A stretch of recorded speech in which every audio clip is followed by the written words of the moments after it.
It has been over a year since I've been reviewing the games of your favorite streamers, YouTubers and content creators. And today I put every single episode of the blind analytics together so we could refresh our memory. I hope you guys remember that I've started this series with a video about Anomaly, but there has been one video that I recorded a year before that.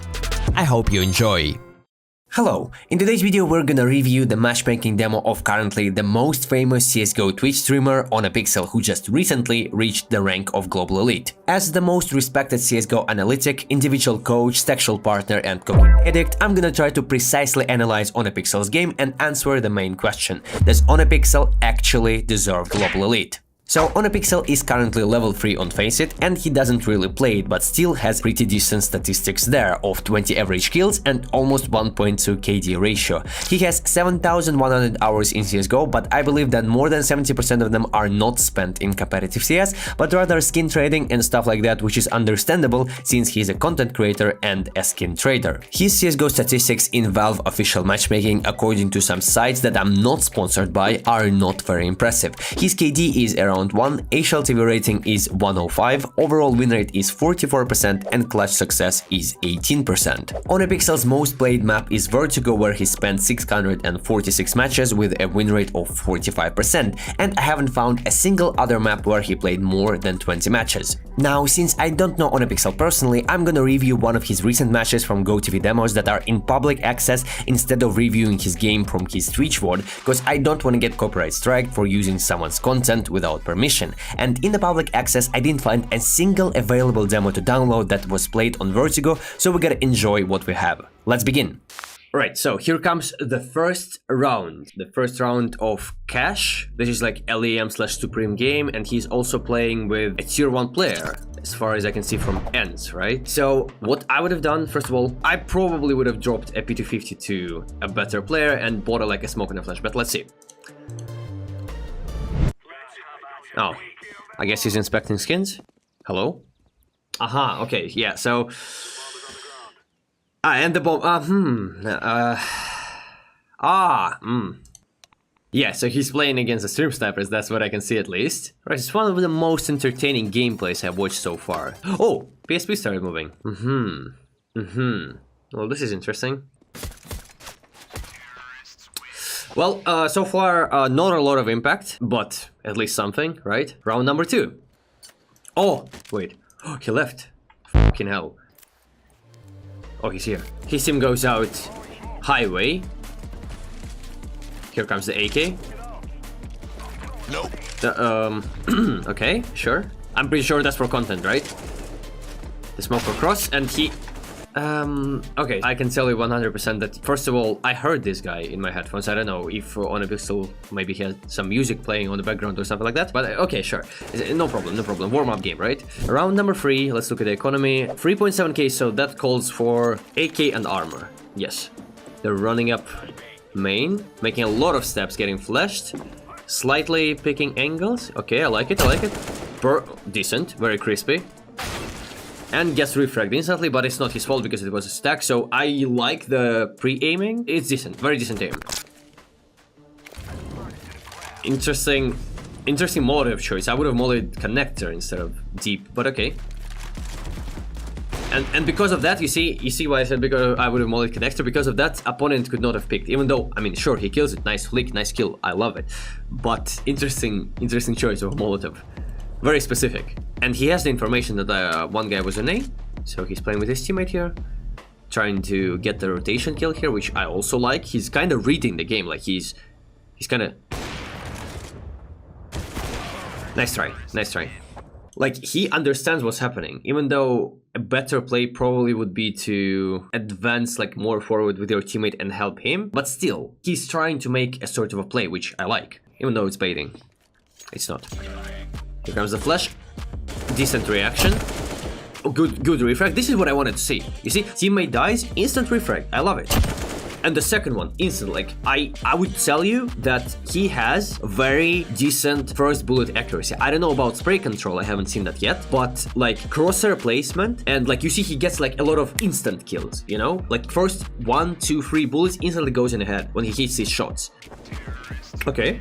2 important kills on A, and he basically won this round by himself for his team. I like it. Drops the bomb. Getting aha. Okay. Burn. Nice try. Molly for NBK. A little bit. Yeah, you need to throw that from step, but doesn't matter. Covering his teammate. I believe if he had a rifle here, he could have like come up and entry for the team. Okay, here's the info, the light guys on CT. Instantly hunting for a kill, not hunting for a kill, I like it. Fighting the shadows. Like, the gameplay is like 2 different people playing. Like, when he plays with rifle, he's refragging, he's pre-aiming. When he plays with AWP, he's just shooting smokes and walls all the time. Which is weird. Oh! Good. Penis. They have the info about the second guy on B.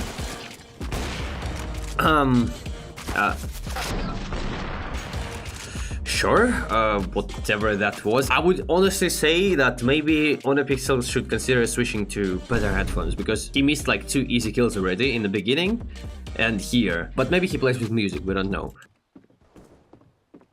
They have info about the last guy, so easy plant. What's the point of this molly? I have no idea, because I just literally heard the guy on car shooting with Deagle. And that's round number 7. B has been working out pretty well for them. I mean, everything has been working out because...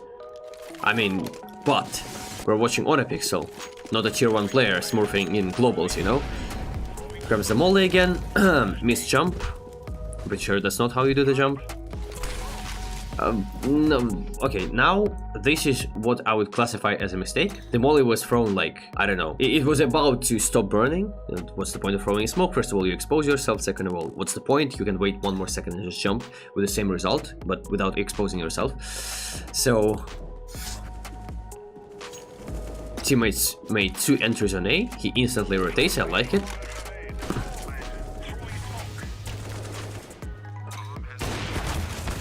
What is he trying to shoot here? I kinda... Bro, it's like I'm watching 2 different people, you know, when he plays with rifle and he plays with AWP. It's really weird. Okay. Like, as I said, I can see potential, like a rifling potential here. Nice. PSP 1G. Oh, here comes the AWP again. The second one. Holding position for his teammates. Molly for heaven. Okay, he has the info. Okay, so as far as I can see, not looking towards like radar or anything I heard 1 guy in mid and 1 teammate just died in CT. You have all the info. Interesting flash. Interesting smoke. Aha, now okay, so now he has the 100% information. He's trying to get the bomb here. Now he gets the info. Opponent definitely heard him. Definitely heard him.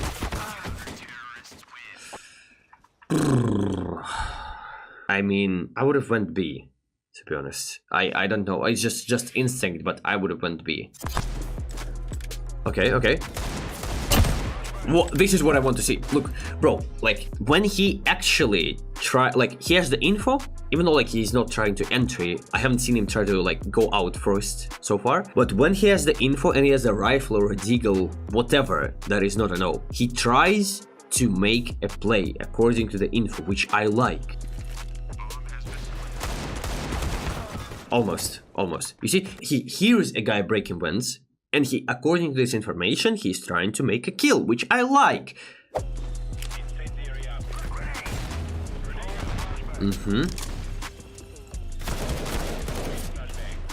I like it. He's gonna be trying to make a kill here. Yes, he is. Almost. He made some decent damage here.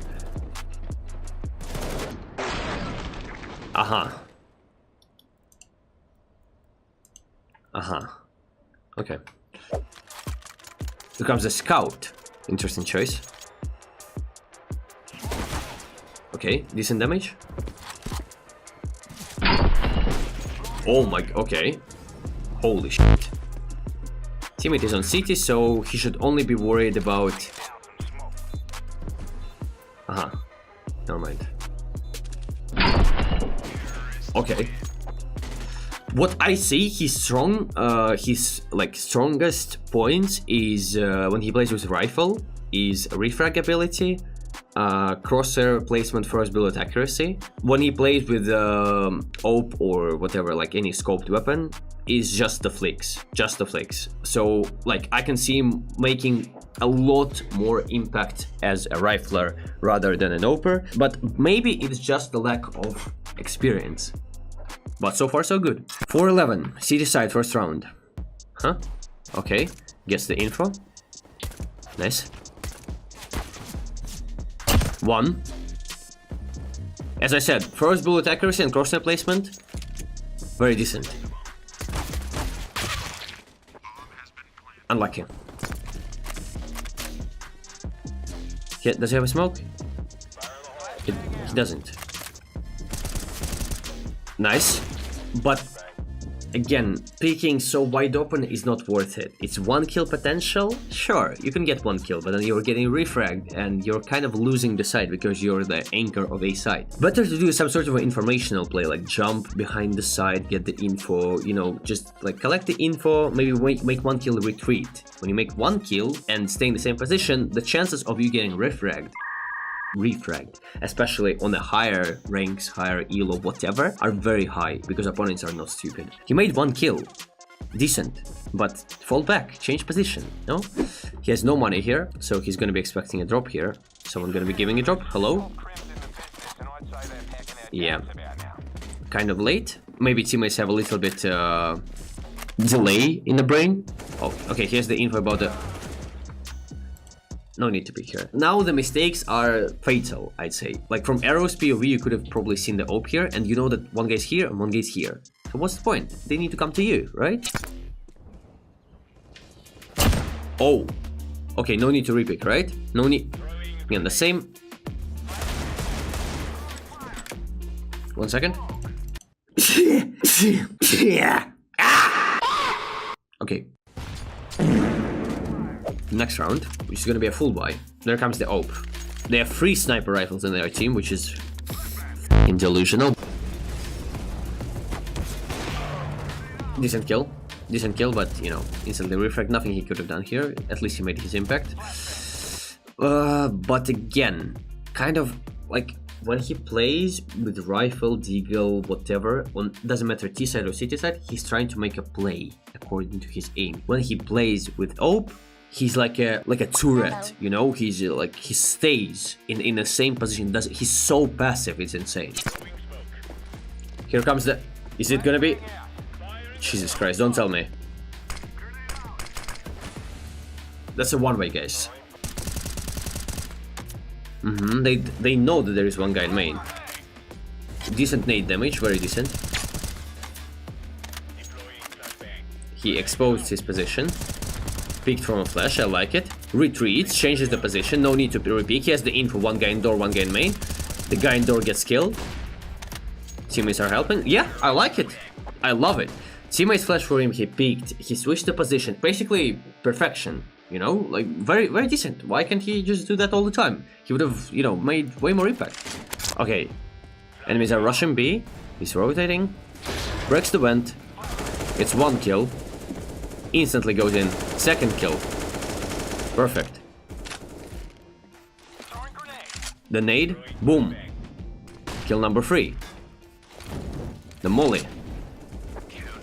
I like it. I like it. Pretty decent. I could have been this guy and said, actually, as an anchor, you're not allowed to rotate unless you see the bomb. But it's, you know, it's MM. Who cares? And the last round for CT side, probably. And he's playing with oh, okay. Oh, they have the info. 1. Perfect. He knows that there is one guy on.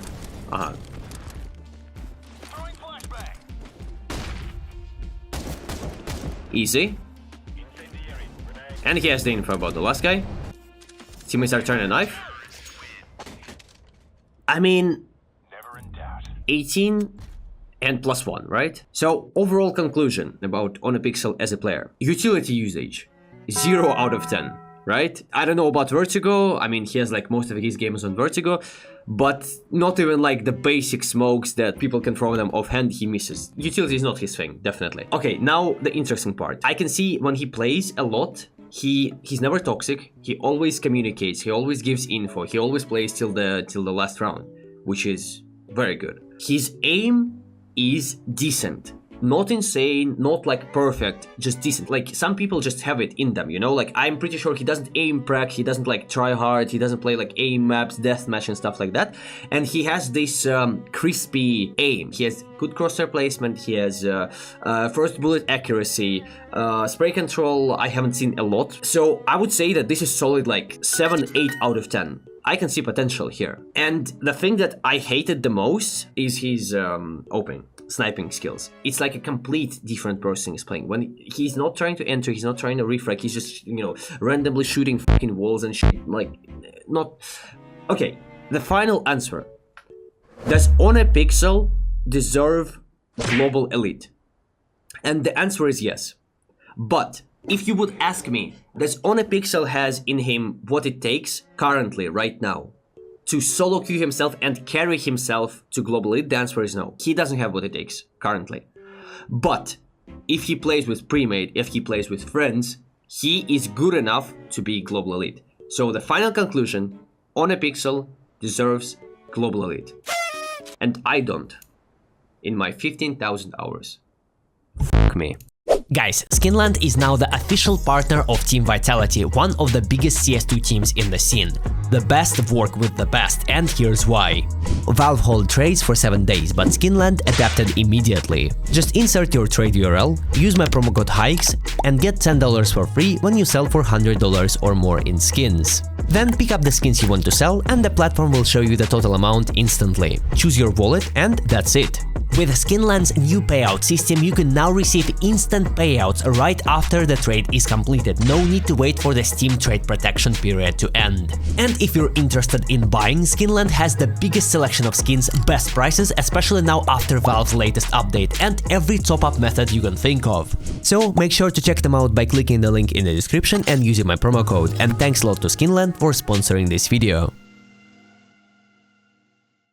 Anomaly, the biggest Counter-Strike YouTuber, a Balaclava man who I know for over 10 years. Personally met him in Russia and Dubai, and he is the main reason I started doing YouTube in the first place. Currently, Anomaly has over 8,000 hours in Counter-Strike on his main account. He reached a rank of Global Elite multiple times in CSGO, also me and him successfully completed the Global in all game modes challenge, and in Counter-Strike 2 his highest rank was 22,000 Premier rating, which is considered to be a top 1% of the player ratings in the world. Those stats are slightly below average, but that could be because he's not motivated to play the game properly because of its current state. Also, before making this review, Anomaly asked me to tell you guys that 99% of his games he's playing on autopilot and trade/buy skins a lot on his second monitor while playing. Now let's review one of his games to see how he plays. 00 d0cc City Side. Anomaly has a third spawn for challenging long. Instead of doing that, he goes lower tunnel and doesn't find any contact towards upper. His teammate makes a kill in mid, and you can clearly see the bomb being dropped in top mid. It's a 4 vs 4, and the best decision here would be to go lower and group up with his teammates to hold the bomb. Instead of doing that, he pushes all the way to T-spawn. One of the Ts hears the steps but doesn't punish Ludwig for his aggression. The rest of the Ts went long and died. It was a very risky move by Anomaly, and stuff like that would never work against better players. If you're pushing tunnels, you need to have the closest spawn to mid, and once you're in lower, you need to listen for steps to make a decision. If enemies are rushing B, make a call and then you can challenge them. If not, you can call your mates to focus on A side.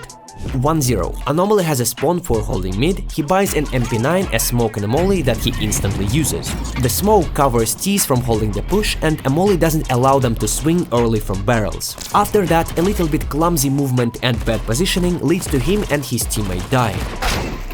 In CS2, pushing and shooting while running with SMGs is very powerful. But in this exact situation, everything could have been played way better if him and his teammate would have just challenged the opponents together and didn't stop running and shooting. 1-1. Anomaly has a good spawn for challenging long, but instead of that he buys a deagle without armor and comes as a second player on B side. What they're doing here is called a bait setup, where one person is trying to bait opponent's attention and the second one is hiding in order to catch them off guard and make easy kills. I'm just kidding, he keeps staying AFK because he's trading skins on a second monitor. After teammates gave info about enemies taking long, he decides to take a lunch break from trading and finally play the game for a little bit. Now Tease threw a really bad smoke here, and from the minimap you can clearly see that his mate is on short, so Tease can only come from long, and you can be almost 99% sure that not all of them cross to side, and you can definitely try to challenge someone crossing, especially since you still haven't seen the bomb. But instead of that, Ludwig decides to rotate short, then watches his teammate fight, then eats a nade just like his 6000 calories breakfast. By the way, Tease actually went B with the bomb, so if Anomaly stayed AFK for the entire round, he probably would have made more impact. Next round, and another spawn for long support or short take. Never mind. He buys a smoke and a flash, smoke stop mid, but the flash is completely unnecessary since it's way too early. He spots 1T and finally demonstrates us why he deserves to be on the rank he is. But right after that, all of the awareness is gone and he gets killed by a T who clearly was expecting a push. Here we go, our first buy round and a spawn for taking long. M4, second armor, molly and a smoke, but instead of taking long he goes mid, smokes it, throws a bad and a very early molly for short and challenges mid. Makes a kill and for some reason keeps staying in mid and shooting through the smoke. Ideally, you don't need two people holding mid, especially when it's smoked. A better option here would be to go towards any of the sides. Another T with mental disability decides to rush through the smoke and he only needs one shot to finish Ludwig, but not today. With low HP, Anomaly decides to play it safe, and after a T player shows himself on short, he makes a good decision to throw a molly there. Next round he has another spawn for taking long, but instead of that we see the same set of utility and a pretty late mid aggression with a shift pick. Because of a good crosshair placement he makes a pretty easy kill, and here is multiple T's stepping in lower. Instead of holding it he tries to go for a clip and a one tap and then misses a very easy opportunity to refrag his mate. His another teammate who pushed long makes a kill on a guy lower. Another T player throws a flash that Ludwig hears, but unfortunate timing leads to his death. Next round he has a spawn for holding mid and he makes a good decision of buying a sniper rifle. But the problem here is that for some unknown reason his mate, who should have went B, is still in spawn. A player with good awareness would have noticed that and tried to adjust to that by coming towards B to prevent a potential B rush to an empty site. Instead of that, Anomaly challenges mid and finds a kill. His brain damaged teammate still doesn't go towards B, and it's just a matter of luck that not a single T went out and took an empty site. Just look how completely unaware and exposed both of them are on mid. Finally, a T player takes Anomaly's mate to spectator mode and he instantly commits a refrag. The info about the last T player was given. Last time he showed himself on long, and the best decision in this exact situation would be to play together from city spawn, where an AWP holds long cross and the rifle holds mid/big cross, but it's premiere, so no one cares. Finally, Anomaly remembers that B side exists and decides to throw a smoke there and then looks into that smoke? I kind of don't understand what's happening here, since the idea of the smoke in the late game scenarios is to isolate one potential angle to hold another, but okay, I guess he was accepting a trade offer here or something. His teammate dies on A side, and here we have the first 1v1 for a very important round.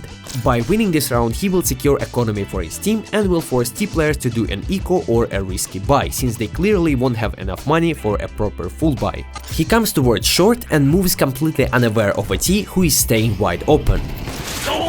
A little bit more awareness and earlier scope would have secured that kill, but thanks God that he plays against my grandpa with Parkinson's, cause I have no other explanation why the T didn't make that kill. Anyways, Anomaly doesn't forgive mistakes like that, just like he doesn't forgive his 7000 calories breakfast. Nyam nyam. For free, another spawn where he can either challenge mid or go towards B. He makes a right decision but misses a shot and a wild NPC appears. After that, he becomes way too focused on a guy in top mid and completely forgets about the existence of lower tunnels, and a guy just runs out and kills him with a shotgun. Two big problems here: the position that should be as far from the doors as possible and lack of awareness. 5-3. For the first time in this game, Ludwig has a spawn to challenge long and the worst possible spawn to challenge mid. Let's see if he makes the right decision.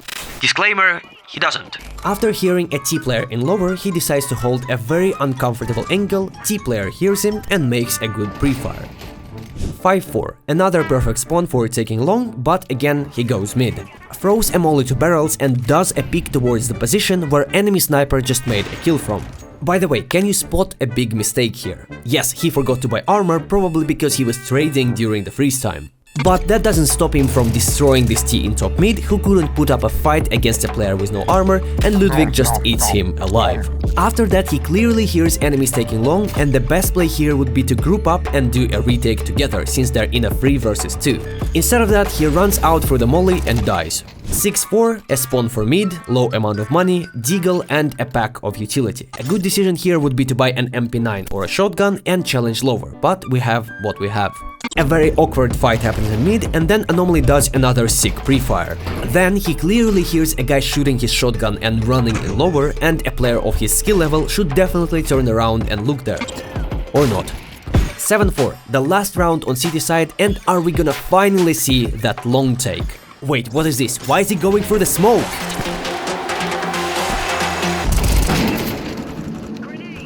T-side time. On pistol round, Ludwig buys a molly and 2 flashes. He drops those flashes for his teammate to utilize that spawn, and I guess that the Molotov was originally intended for car, but they make kills there even without it. I think a smoke here would be a way better option, since even after taking long, it's very difficult to cross to site against USPs, while you can safely smoke deep city or cross after taking long. Anyways, they easily take this round, and I really like this idea with utility. 5-8. Ludwig has the best spawn for long, he also buys flashes to drop them to his teammates, and there is nothing here that can ruin this entry attempt. Nothing except this disgusting jump. You always need to jump over this ledge, otherwise you're late to long. 5-9. Anomaly decides to flash long for his teammate, which is a terrible decision, since Slime here has a very bad spawn for taking long, and also we only have 1 flash, which leads to an easy kill for CTs. After that, he goes short, throws a set of utility and makes a pretty good pick, gets smoked and does an unpredictable play that leads to a highlight.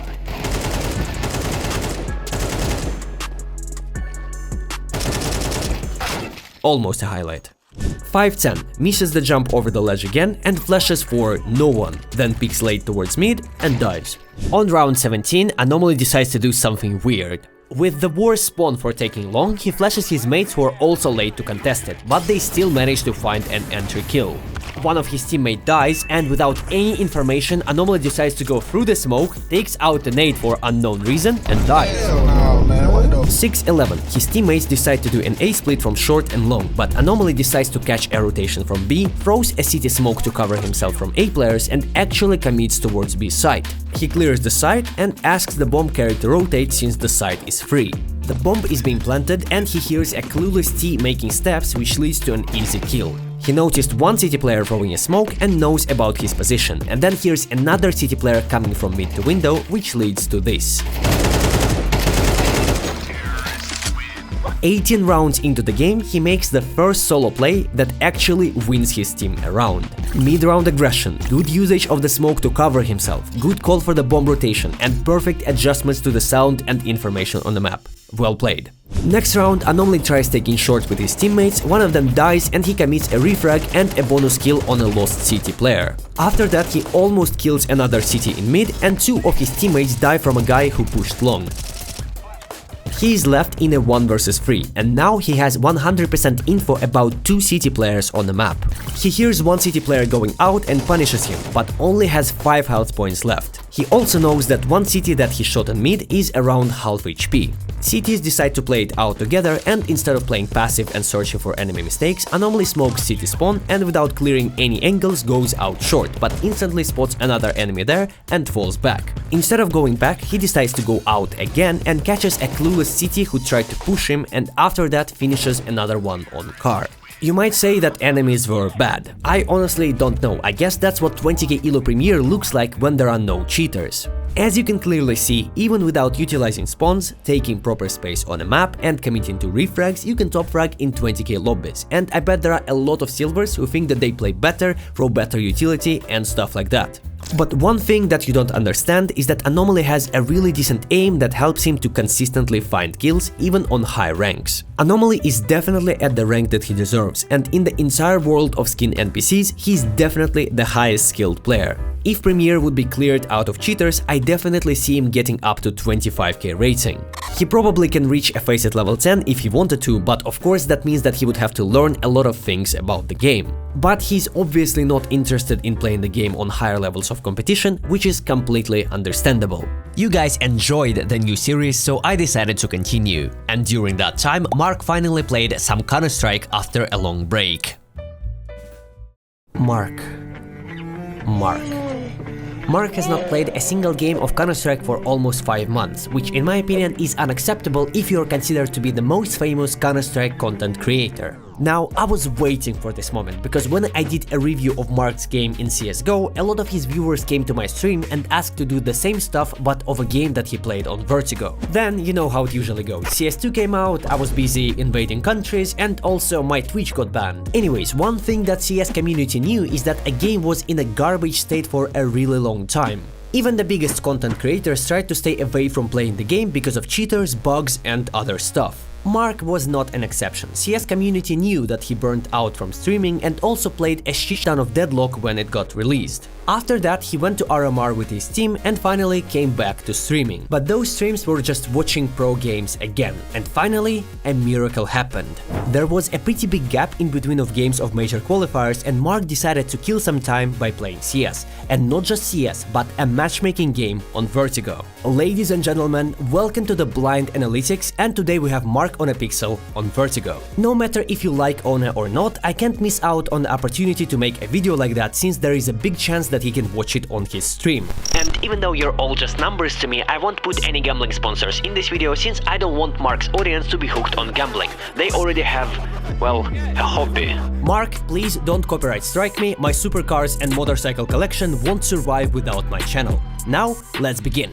Firstly, I'd like to point out that the game was played on average rank of Gold Nova 4, which should be a pretty easy level of competition for a player who had Global Elite.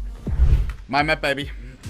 My map. 0-0. Mark gets out of ramp and starts looking elevators while his teammates already cleared this area, which makes him unaware and exposed to heaven. Luckily, he survives that and moves towards yellow. He spots one player on CT and one near middle, and I really like the fact that he doesn't brainlessly hunt for kills. Instead, he jiggle picks around the wall to bait out enemies' attention and then commits into a fight with his teammate and gets a kill. Can't aim right now, Chad. My sense is way too high. Even though his aim doesn't feel very crisp, the post-plant positioning and a double pick with his mate were executed pretty well. Whoever talks has a large cock. No way. 2-0. Mark gets an AK and goes mid. Usually CTs can try to either do a 5-man eco push, which you can counter by staying on top of this generator and holding like this, or they can play close with shotguns, MP9s or pistols, which is countered by good crosshair placement and pre-aiming. Let's see what Mark does. He clears the majority of the angles and then does a good pre-aim on the guy's sandbags, but then he dies to a guy with no armor and USP. I can't aim, I felt so uncomfortable in that duel. Scheiße. I knew I wouldn't win that. Even though in CS2 running and shooting is extremely overpowered, all what has to be done here is to land one shot on a guy with no armor, which would lead to aim punch, and then you can just spray him down. Or even a better play would be to not drop down and just hold the rotation from an unexpected position.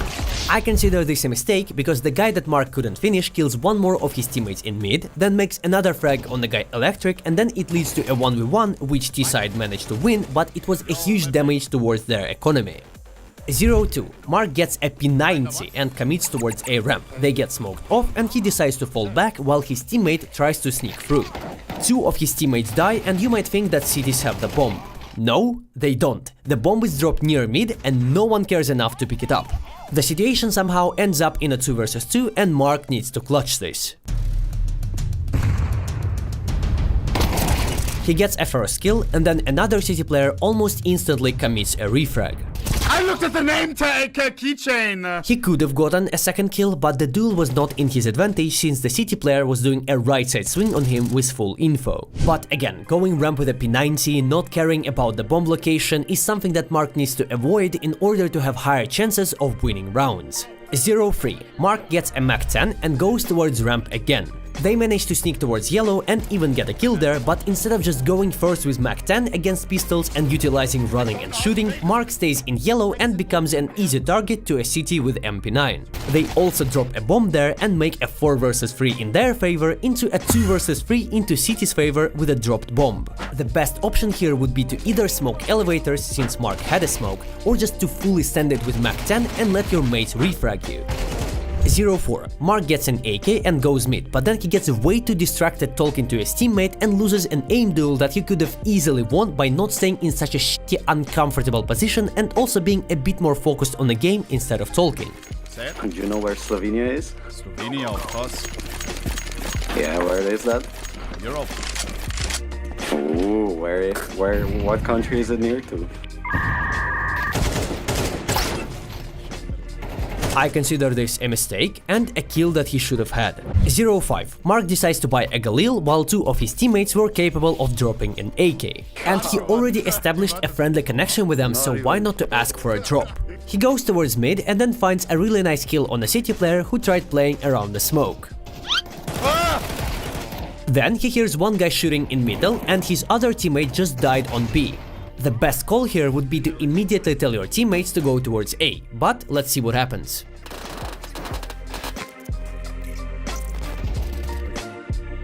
Nice. Just play safe, nice.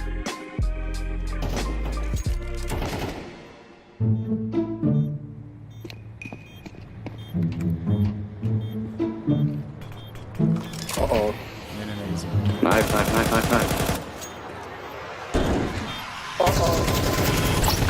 Bro. Come on, F1. Please F2. I'll do anything. Again, I don't have anything against trying to knife a clueless player or playing for content. But when Mark was mid, he clearly knew that his mate is low HP and he heard a city player shoot under heaven, so going all the way through city spawn was a total waste of time. A sneakier play would be to go inside the smoke on Guardian to gain more control of the situation and then act according to what happens after. A mistake? Yes, since Mark's actions led to his team losing a round. And who knows, maybe this round was exactly what they needed to win the game. 2-5. Mark gets a Mach 10 and this time he pushes all the way towards yellow. But then he gets tagged with an AWP and decides to fully cancel the push and gets punished for it.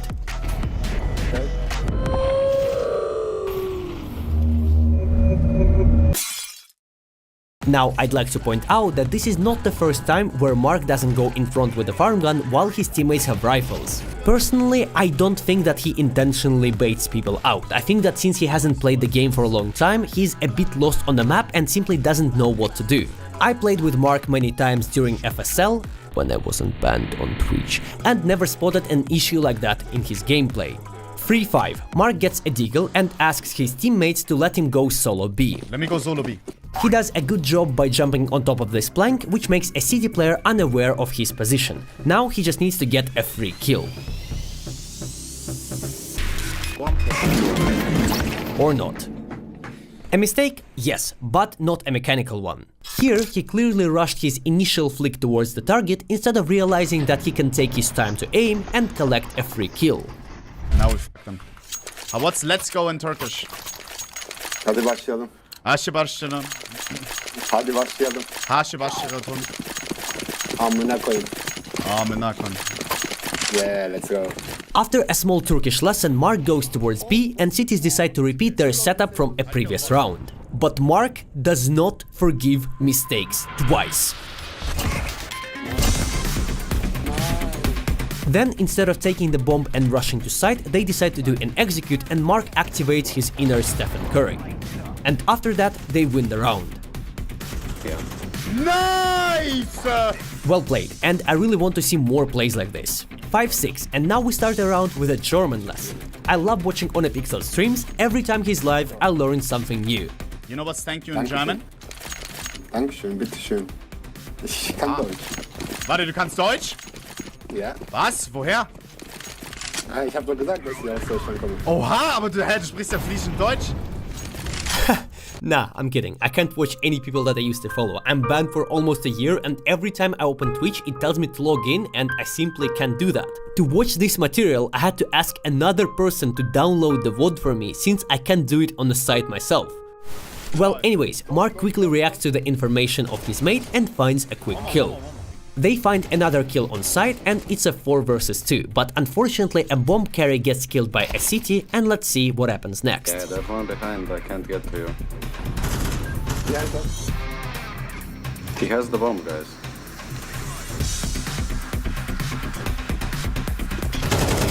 Ay, ay, ay. Now, you may laugh as much as you want, but if we slow down the footage, you can clearly see that the reason why he missed first 2 bullets was because he was still running while he started shooting and didn't counter-strafe. I see why you're the coach, bro.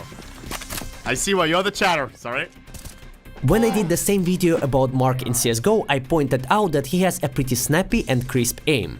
But what I left out is that when he can't find a quick headshot or a kill with first 3-4 bullets, he loses a duel most of the time. There are 2 main reasons for that. Since Mark never does any type of aim training or playing deathmatch, his counter-strafing is below average level, and same goes for his spray control. Unfortunately, those 2 things can only improve when you're practicing on aim maps or deathmatch. But since Mark never does that and barely plays CS, I won't be super harsh on him, but things like this still have to be pointed out. And of course that's a horrible mistake that almost leads to them losing this round.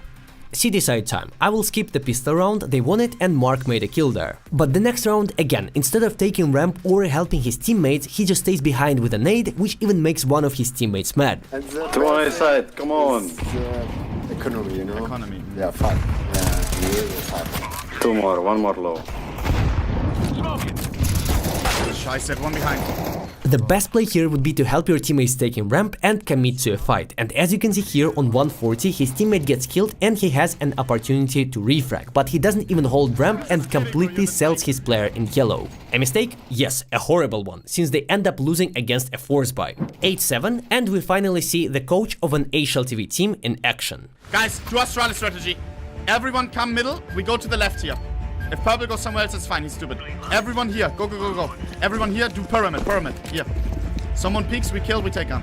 I guess those countless hours of co-streaming pro games were not a waste of time, and Mark calls an Astralis mid stack, which leads to success. Nice, nice, nice. Go, get the gun. But the issue here is that Mark picks up an AK while having 18 HP and gets instantly punished for it. Of course they have HE grenades. Of course! As you can clearly see, Yellow is the only player with armor. The best play here would be to give him an AK and let 3 of you go in front, so he has the highest chance of refragging. But even here, a miracle happens since Yellow makes a 4K and wins the round. On your right. Nice! Oh, you're insane, bro. Where are you from? Turkey. As well? Is Orange your, your friend? What? Sorry. 9-7, Mark decides to change a position from A to mid, and you can clearly see that he is alone. He throws a good smoke to delay the tease and then does a decent nade that would have punished any player who would have tried to go out. But then he clearly hears many steps and decides to pick with a flash against multiple opponents with 0 support from his team. Dude, I can easily kill them if I wanted to. I don't think that it was a good play, since even if he found a kill, other T players would have instantly refragged him since the flash didn't blind anyone. And then T's would have had mid for free, since 4 other cities are nowhere near to help Mark. Instead of doing what Mark did, you can either ask one of your B players to come and help you hold mid from heaven, or just jiggle pick near elevators for info. Another important detail that I want to point out is that even Mark himself thinks that he can easily kill them. But why can't he? The reason is very simple. He's losing the majority of his aim duels not because he has bad aim, but because in most of his duels he puts himself in super uncomfortable positions. 10-7, and let's hear peak of German humor. Do you guys have any pets? A dog. Really? Yes, German boxer. Oha. Does he speak German as well? And now I have a joke of my own. If I press this button right there, how fast will the nuke reach the Netherlands? 11-8. Mark decides to play behind the box and it pays off. After that, B execute is happening and instead of playing around his teammates, Mark is fighting ghosts.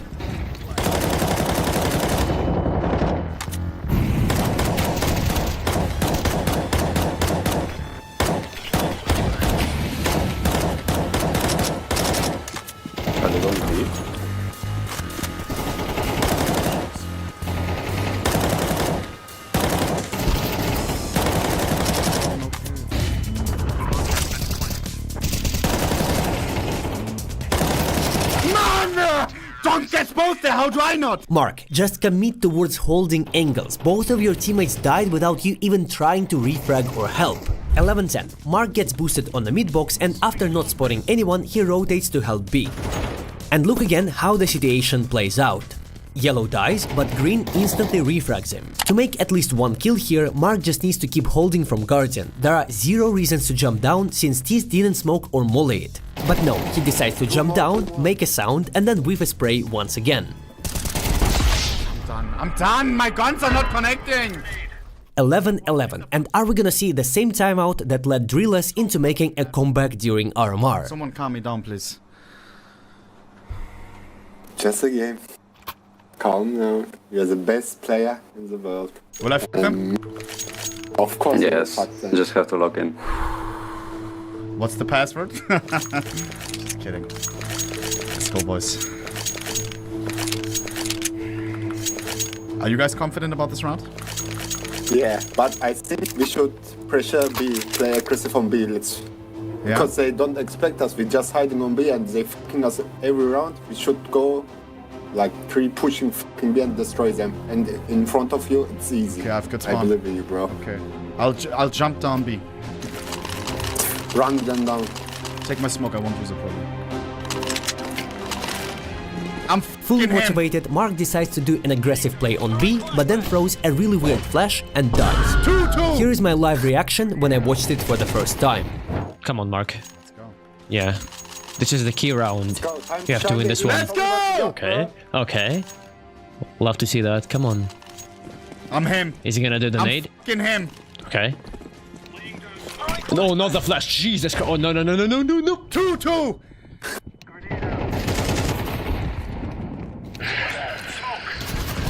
Not like this. The idea was really good, but to execute this correctly, you need to throw a very different set of utility. 11-12. We need a miracle to win.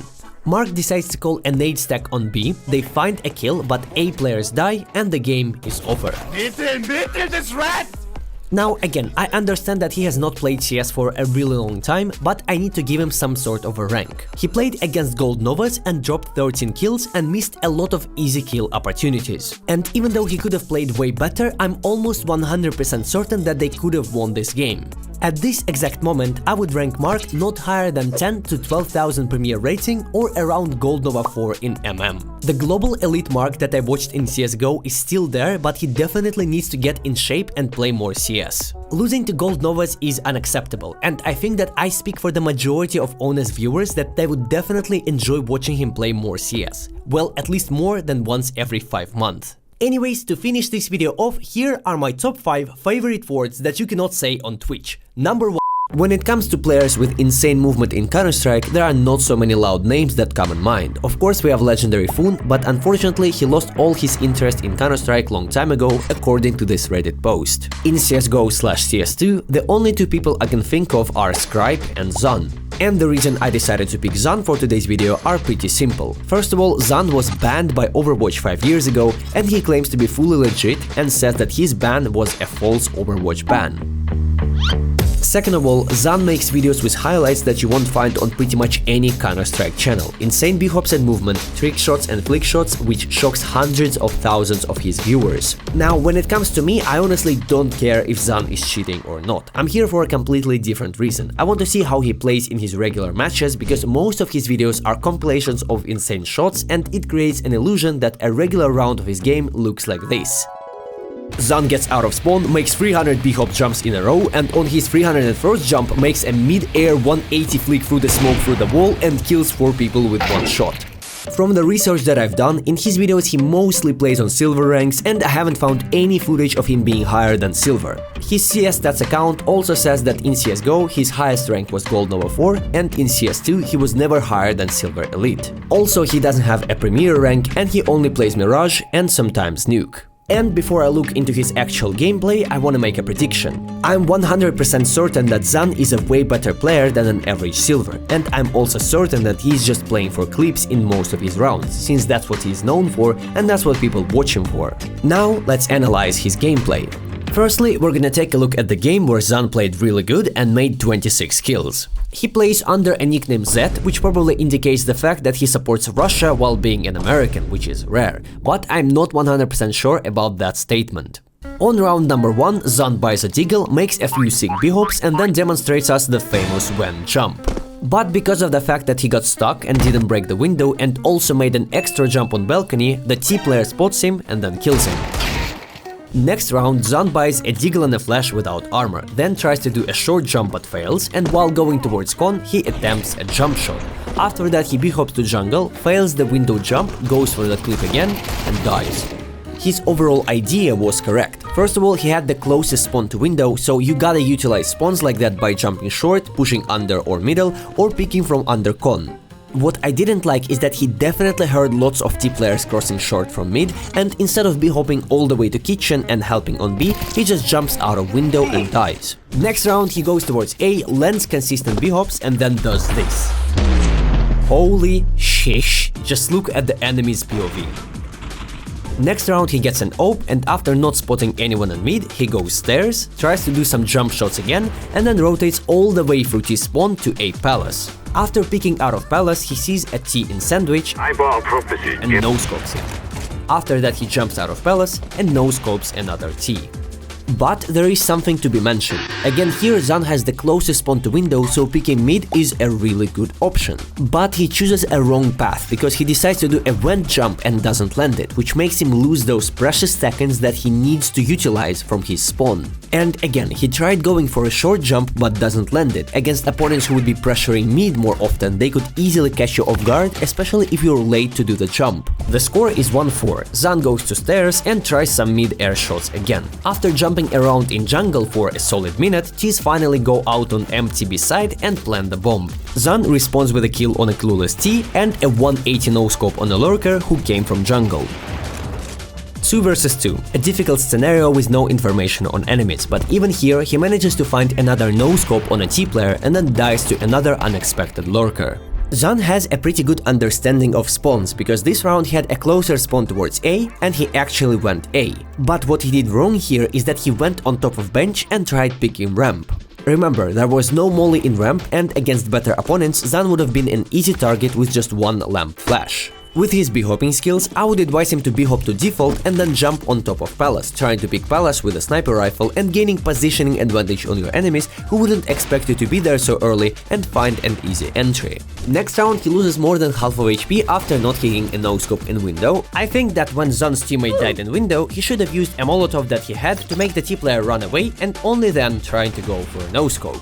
Then does a vent jump and goes left side window, covers himself with a smoke, fails a molotov, jumps out of window but a T player expects him. So he decides to go deep in under but then spots a T player and kills him. After that Zuhn b-hops all the way to be Eps and the Ts who are coming from short obviously hear him, and I guess a T player here is also some YouTuber because I have no idea why are they both trying to go for a wallbang here. Anyways, Zuhn finally gives up on that wallbang and goes towards side, throws a flash and does a very decent pick on a T from short and then fails to kill a standing T with a USP. Also, staying in B palace for so long was really unnecessary. The score is 3-4 and the same scenario happens. He goes towards A, does a couple of jump shots, but then comes towards B and hides in a market.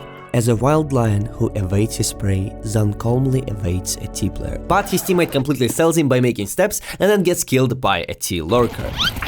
Zuhn instantly refrags, but an incredibly difficult 2 vs 4 retake scenario awaits. He has absolutely zero info about the position of his enemies. He makes the first kill and misses the second shot on a guy B Eps, then instantly switches target and pre-aims the player near bench. His teammate instantly coordinates with his movement. Now they act as the same mechanism where they feel literally every strafe, every move of each other. He throws a smoke and starts defusing, but Zuhn has to do an incredible job of covering his mate. T player goes out and Zuhn does something unbelievable. A no-scope through the smoke, and a second after they defuse the bomb and win the round, but that's still not enough for Zuhn, and he finishes a poor T player who was not ready for this.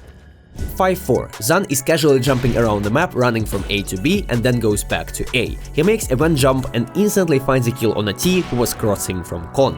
He goes up on stairs, B-hops all the way back to jungle and then pre-fires the guy in kitchen. Very impressive. 6-4 and 40 seconds on a clock. T's are trying to come towards B and Zuhn tries to go for a cold zero jump. Fails multiple times and then a very awkward aim duel happens. And then I literally have no idea what happens after. Maybe you guys can explain it to me in the comments.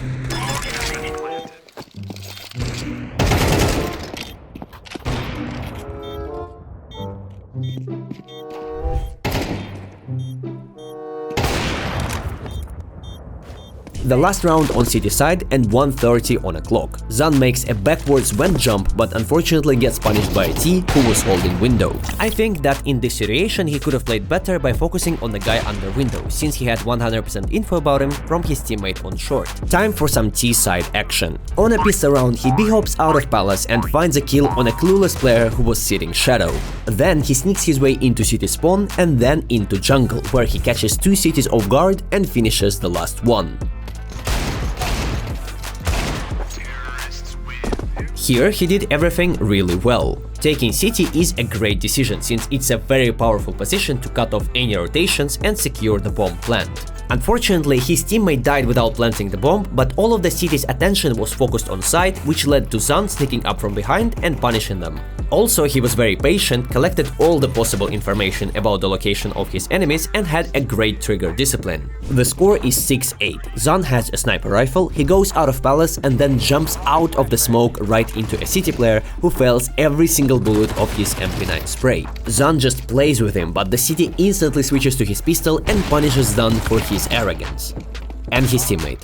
7-8, and for the first time we see a scout in his hands, which he instantly utilizes by making a sick pre-aim on the guy window. Then he hits a guy on top of ticket, jumps into window and goes towards CT. He spots a City player there and he probably knows that he hit him before, so he only needs one shot to finish the job, but not today.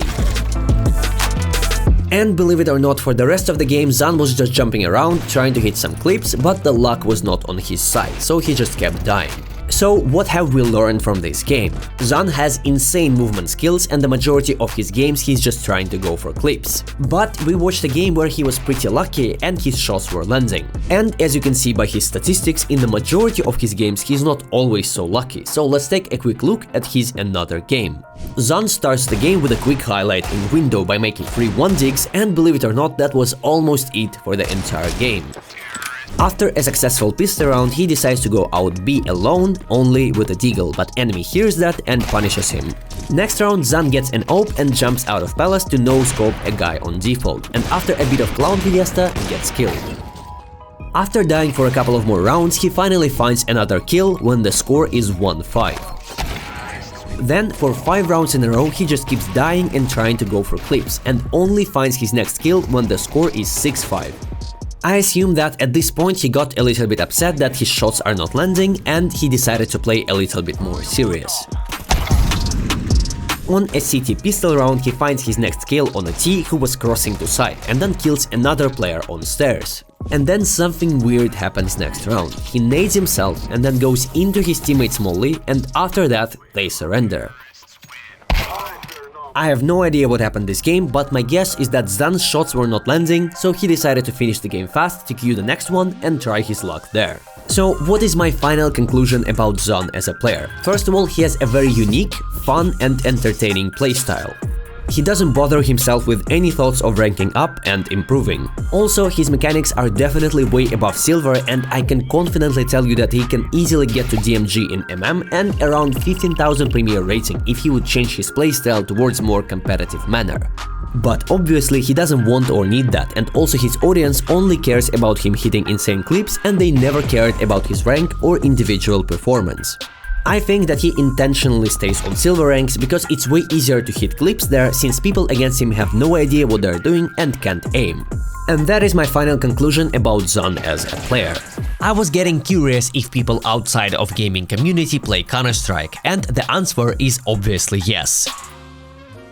In the modern world, there are a lot of celebrities who play video games, but let me tell you something interesting. Neymar, the football legend, has put in over 10,000 hours into Counter-Strike. Being a world-class athlete, he managed to put more hours into CS2 than like 90% of the people who started playing CS back in 2012. And today I'm gonna take you through his gameplay to see how good of a player he actually is. First of all, let's look at his numbers. His highest rank in CSGO was LEM and his current Premier rank is around 12,000. His peak Premier rank was 21,000, which is really impressive. Now let's see how Neymar plays on the most basic map in the game. 0-0. Neymar goes window and then stays AFK for a little while. Then he jiggle picks mid and rotates towards A site after not spotting anyone. I can already tell you that he has a good understanding of positions, but in my opinion he stayed in the window for a little bit too longer than he should have. A execute is happening and he struggles to save his teammate from a T jumping stairs. Then Neymar turns around and rotates over to CT where his teammate just died. He makes a quick kill, then goes out and makes another one, but fails to finish the clutch. From what I see already, I think that his sensitivity is a bit too high and he doesn't feel comfortable tracking enemy player models. But again, he's a world-level football player and I'm not gonna sit here and super seriously analyze his in-game mechanics. Next round, Neymar decides to do an eco, which is super rare from people of his rank. He takes a 5-7 and does a pretty good play by going under palace to hold ramp. But enemies went mid, so he has to rotate. He spots one C player on short, gets smoked off, but decides to do an unpredictable play by going through it, and then... The play itself was really decent, but just as I said already, I feel like he doesn't feel comfortable with his sensitivity. 0-2, and for some reason after a timeout, he and a few of his teammates stay AFK. My only guess here is that he's playing with his football teammates or IRL friends in the internet cafe or hotel. Two bros chilling in the hot tub, 5 feet apart cause they're not gay. Anyways, 30 seconds after he gets an M4 and goes to A, but it's already a 3 versus 5. His teammate commits to a fight, but Neymar doesn't help him out. Then he finds a quick kill and gets caught off guard when he tries to rotate. 0-3. Neymar gets a sniper rifle, goes to connector and almost makes a kill. After that he rotates window and throws a good pop flash for himself, but fails to find a kill and then gets naded and double mollied.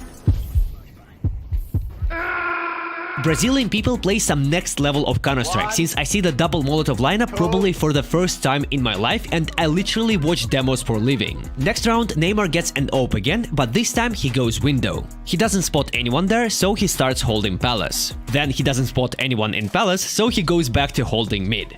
Bro, what is happening in this game? Enemies are throwing double Molotov lineups in window and then they sit in ramp for 40 seconds. Neymar gets a kill from a lurk in under. Bro, a lurk in under on 10,000 Premier rating. Okay, so finally A execute is happening, Neymar rotates to connector and then finds 2 sick kills. And then after waiting for a little longer, he finds his 4th kill on the last T player. Honestly, I really like what I see, since Neymar plays according to the information on the map and rotates into right positions. Next round he goes window again, flashes under but doesn't spot anyone because 5 reds are sitting in pit again. Neymar finds a quick kill and then they win. Next round he stays AFK for the solid 50 seconds, but this time he was the only one. Enemies take B, he misses a shot and then gets caught off guard. Honestly, my tip for this round, don't stay AFK. 3-4. Neymar goes window and peeks from bench. Then he falls back to do something that even FACEIT level 10 players don't do. Bro, is that a one-way? Like, what the fuck is happening? I swear to god, he was staying in spawn last round because he was scrolling through TikTok to find this lineup. This 4000 elo smoke on Mirage is overpowered. I'm literally so impressed, like seriously, I've never seen stuff like this. How come that a literal world-class athlete has the time to learn utility on Mirage while Mark ohnePixel doesn't know a single nade in the entire CS map pool? Wait, I'm stupid as fuck. Anyways, after struggling with understanding where to rotate, he decides to hold short from kitchen, finds a quick kill and then dies. The score is 3-5 and Neymar does another eco, but this time he manages to find a quick kill, but then a really awkward situation happens and he dies. 3-6, Neymar gets an M4, goes window and tries to do a short jump maybe. Then he flashes top mid for himself, slowly clears it and spots 2 reds sitting on T-spawn. Easy kills and easy round. Reloading! 4-6, Neymar gets an AWP, but this time he jumps down to mid to peek from bench. A execute is happening, and after not shooting an enemy on sandwich for some unknown reason, he starts holding cross. Gets smoked off, rotates to city, and then he's left in his first clutch duel of this game. And then he manages to surprise me again. He hears a city planting but expects him to fake, doesn't fall for it, and makes a kill to save the round. Well played, or as Brazilians would say, ótimo trabalho. Last round of city side. Neymar gets a late spawn for mid, so he goes to A, mollies ramp, and picks under con. Meanwhile, 2 of Neymar's teammates just died on B with rifles from Tech 9, so he decides to rotate to B from under. Neymar has the bomb, his teammate dies, and Neymar is left in his second duel clutch. T-player does a stupid mistake and exposes himself by throwing this flash. Neymar quickly reacts and punishes him. T-side time. On pistol round, Neymar's team is doing some insane strategies again. So, 3 people are going B with a bomb with utility while 1 guy lurks in palace and then plants the bomb on empty side. Neymar clearly hears 3 people rotating from kitchen, but then he gets caught off with a molly in his hand and dies. Honestly, I really like the idea. Just a little bit unlucky. I'm gonna be completely honest with you, I've never seen more creativity in low ranks like I saw in this game. 7-6, Neymar gets a Mach 10, and this is gonna be a classic B rush. He throws a really good bounce flash, and then another one to completely blind all the players in forest, short or under window. Then he's not afraid to just fully send it and finds a quick kill on a backside player, and T's easily take this round. Next round, they repeat exactly the same, but this time there is a small issue. I really like the fact that they instantly extinguished the molly, but not a single person threw a good flash to blind a short player. 8-7, first full buy, and again, I did not expect something like this. They're doing a full site execute on 10,000 rating. Neymar throws a really weird smoke that I guess was supposed to land on stairs, but this lineup is just way too complicated. Then he throws another smoke to city, which lands perfectly. They take the site, plant the bomb, but Neymar takes a pretty bad post-plant position and only manages to find 1 kill before dying.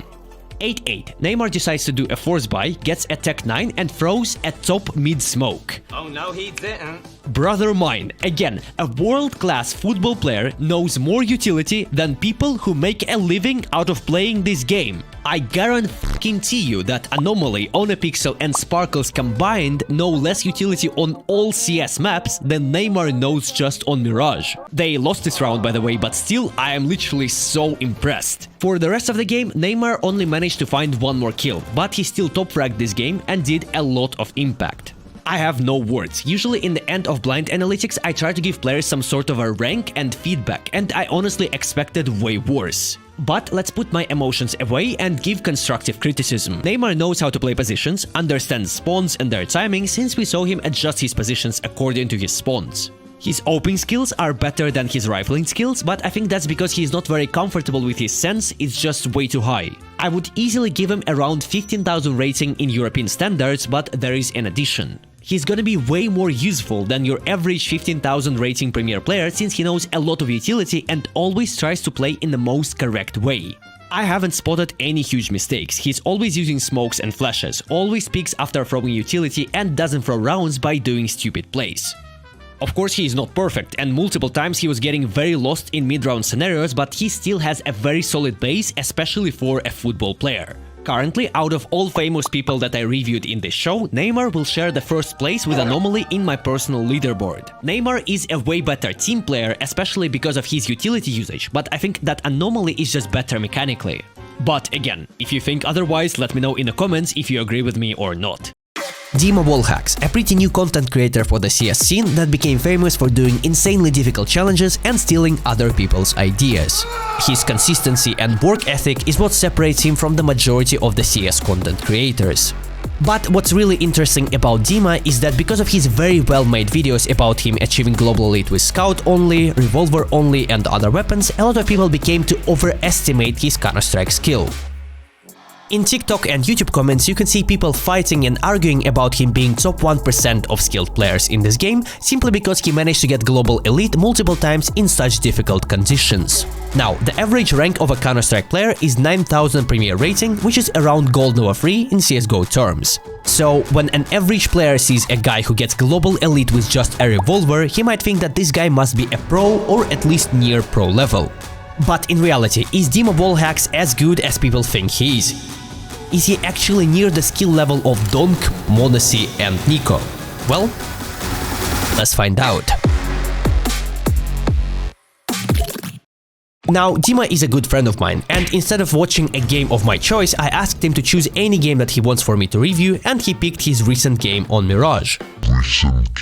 The game was played on 24,000 average Premier rating, which is considered to be top 1% of players in this game. Let's see how Dima performed.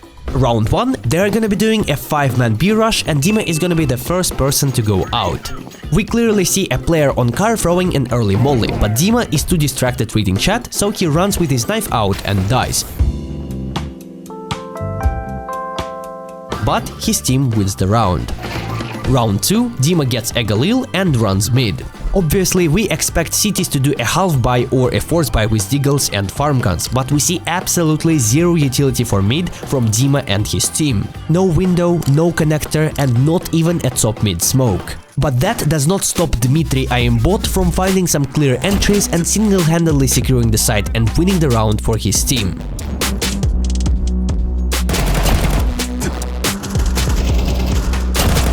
But just for your information, throwing some mid utility is always a good option even against pistols.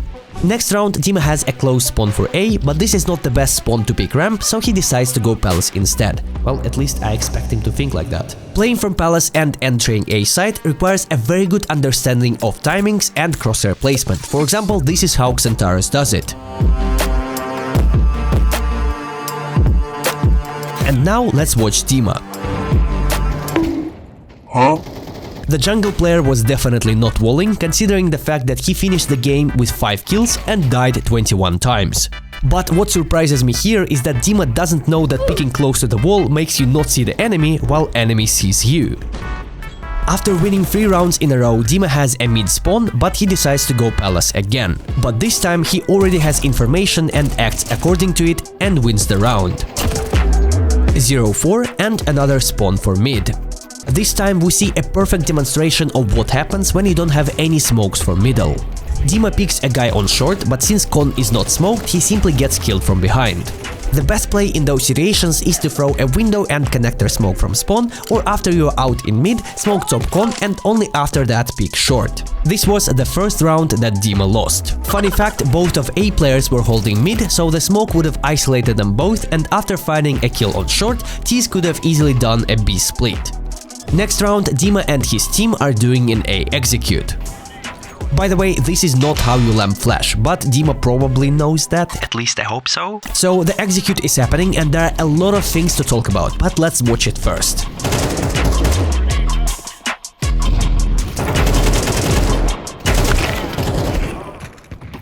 Okay, so Dima manages to find 1 kill, but there are so many things that were done wrong. First one, why do you start the execute so early? You just threw a flash, which means that you already focused opponent's attention on A side. You don't have a single person coming from Palace, which is a crucial part for refragging. And my last question, where is the stairs smoke? Like, I understand that we're analyzing Dima and not his teammates, but if I would be making a 5-stack to grind Premier rating together, I would at least invite people who know how to smoke stairs, since it's the easiest nade on the map.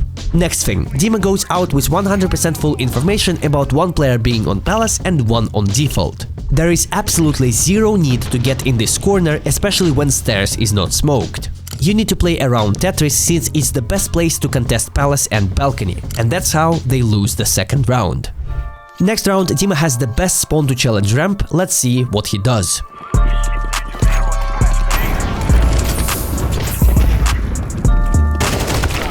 Bro, come on, this is not how you entry. First of all, you got 2 flashes. You either drop it for your teammates to lamp flash for you, or you can do the lamp flash yourself. I mean, I don't expect Dima to know the self lamp flash, but just drop your flashes and ask your mate to do it for you. This bounce flash that Dima threw is really bad compared to lamp flash. Also, the self lamp flash was shown to me by my IRL friend Zeko around 2 years ago. He played for top HLTV teams, and when he was at my apartment, I asked him to show me something interesting. Feel free to use it. Она точно слепит? Да. Подписывайтесь. Anyways, 3 rounds in a row, Dima is losing simply because of poor utility usage. Next round, Dima goes under and finds an easy kill, but then he reloads and dies to a CT picking window. Only if someone had a smoke. 3-5. Dima goes mid, but then turns around towards A site. Let's see what happens next.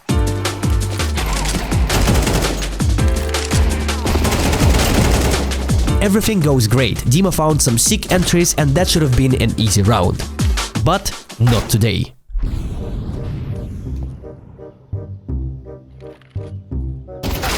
Another one. And another one. First of all, I would advise every single one of you to not throw any utility unless you fully cleared pit or you have your teammates holding it for you. Second of all, Dima, your teammates are doing an A split and coming from connector. Why are you throwing a connector smoke? You literally block their entire view of sight and the only place where they can peek from is top of stairs. And one of Dima's teammates actually dies because of that. The best play here would be to either smoke deep jungle or just smoke city. And third of all, you're all faced at level 10s. When you spot a 5-man stack on site, you can leave maybe 1 or 2 players holding it and hunting for kills, but the majority of the team should instantly use Saint Bolt to the other side to get a free plant. That's just CS 101. The score is 4-5, but it should be 9-0. Dima and his team lost every single round so far not because enemies played better, but simply because of their own mistakes. Anyways, Dima goes mid with Tiggle and his teammates find 2 entries in window. Then Dima finds another kill and let's do some calculations. So, 2 of Dima's teammates found entries in window and then Dima himself also found a kill there. We also have the info that one guy just killed his teammate near under. Let's try to calculate the most logical move. I'll give you some options. Option number 1, regroup towards short and then take empty B site. Option number 2, pick the guy under together and then move S2 to any of the sides. And option number 3, fall back and sit in top mid for 40 seconds to make enemies regroup and lose the round. 5-6, and this time Dima will play as a lurk in ramp and he does it in the worst possible way. If you're trying to play in ramp, first you gotta wait out the nades like a molly or a late HE. After that you can hold from a few spots. For example, this Nico angle will help you to find easy kills on anyone who is picking stairs or close ramp. But since Dima is trying to play super passive, for him the best spot would be on top of this thing because it's really easy to find kills on anyone pushing. The angle that he's holding is incredibly uncomfortable to hold. You know what I'm talking about if you ever played deathmatch. Anyways, Dima finds a kill on stairs and spots another city close ramp, so he makes a good decision to fall back. His teammates kill the city in ramp and Dima makes a good play by expecting the B-side anchor to rotate, and that kill secures the last round of the half. Right there, yeah. City pistol round and Dima goes connector where he finds 2 kills and then they win the round. The exactly same situation happens next round. Next round the situation repeats itself, but this time T's are doing in A execute. Dima quickly adjusts to the information, throws a good deal in molly and does a smoke spam that I personally see for the first time. With this spray, Dima killed 2 people, but if we look at the damage tab, we can see that with a few more bullets he would have had 4. The score is 10-5 and I would prefer to not comment this round, just watch it for yourself.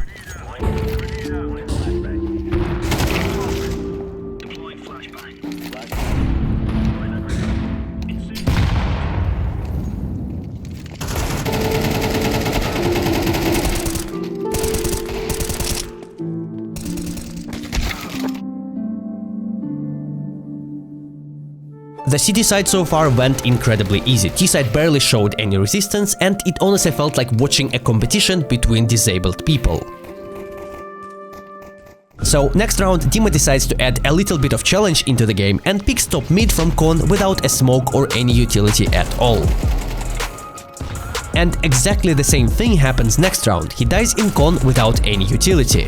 You probably noticed that opponents adjusted to their playstyle and started playing more passive, since they were just getting pushed for too many rounds in a row. And you also probably noticed that I didn't make a single comment about Dima's aim, which is uncommon for me.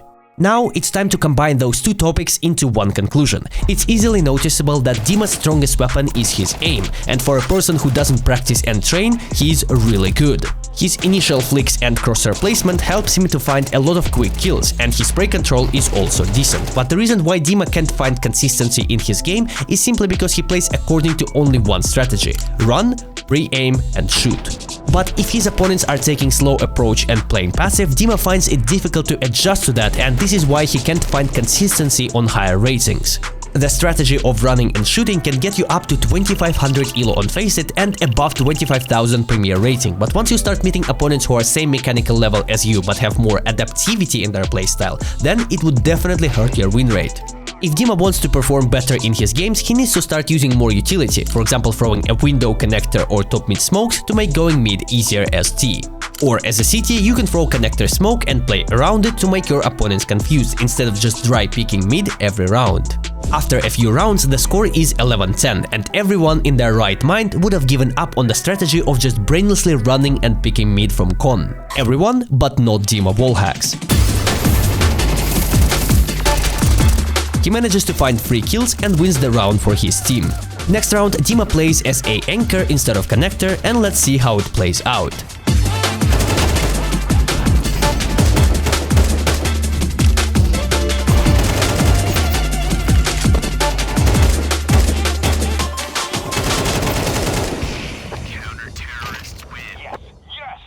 Honestly, I feel like a role of an anchor suits him more because he plays way more focused and strict.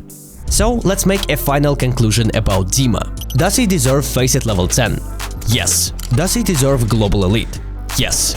Yes. Does he deserve 25,000 Premier rating and can he reach up to 30,000? The answer is yes, but he will lose some games when he's gonna get matches against 3-4,000 Faceit elo stacks against him just because of his playstyle. I think that Dima's skill level is around 22-2300 elo on Faceit just because of his mechanics. And that is way above average CS player in terms of skill level, but he's nowhere near tier 1 players as some of the TikTok NPCs might think. I have 2 advices for Dima. The first one would be to learn basic utility on all of the maps that he plays, and the second one would be to invite a more experienced and adaptive player into his 5-stack, so when Dima's playstyle doesn't work, someone would simply guide him on what to do and how to adapt. He has lots of viewers, and I'm sure that he can get some 3000 elo guy from chat who could take that role. Originally, I wanted to call Dima and ask him what he thinks about people comparing him to pro players and making him seem way better of a player than he is. But unfortunately, I've been asking him for over a week and he couldn't find even 5 minutes of his unbelievably tight streaming schedule to answer my questions. So we will never know a true answer to that question, and maybe that's for the best. Ragnar Renyan Lothbrok is a Norwegian Control-Strike streamer, YouTuber, anime lover, and a furry. He's not scared to share his love for furry culture in his streams, but he became famous in the Counter-Strike community because of other things. He has a list of decent achievements that people love him for. For example, his highest Faceit elo was 4400. Also, back in 2022, he peaked at 4400 elo on Faceit, and he achieved 4.4k elo on Faceit in solo queue. Just those 3 statements is enough to say that he's way above average Faceit level 10 player in terms of skill. I personally consider him one of the highest skilled content creators in the CS community, but of course the first place in my opinion belongs to Doc. But unlike Doc, Ren has… what is it? Oh yeah, a personality. And today we're gonna review one of his games to see how good of a player he really is and what can we learn from his gameplay. Welcome to the Blind Analytics, and let's begin. I asked Ren to send me a demo of any game where he played good, and he sent me this game on Train. According to him, he has no idea how to play this map, that's why it would be interesting to review. Right from the start, we can already see great communication established between Ren and his teammates. Hello. Hello. I will be.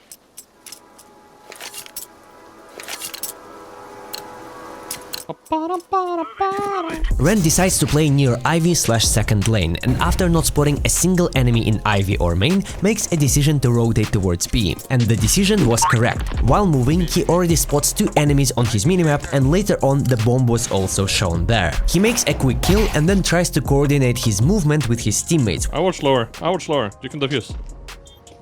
Okay. I watch upper, I guess. But they still win the round. This is hard to work with. After some technical difficulties, next round starts with Ren going towards the same position, and after not spotting anyone in main, his teammate dies in Ivy, and let's see what happens next.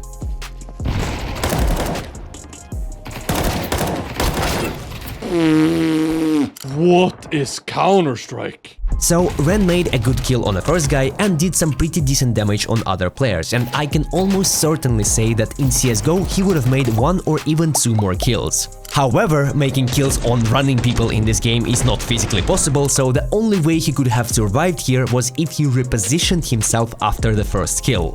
But that was definitely not a mistake, because he was taking first contact and also playing good crossfire with his teammate. And while we're witnessing a duel between two disabled people on the background, we can enjoy some opera vocals from Ragnar.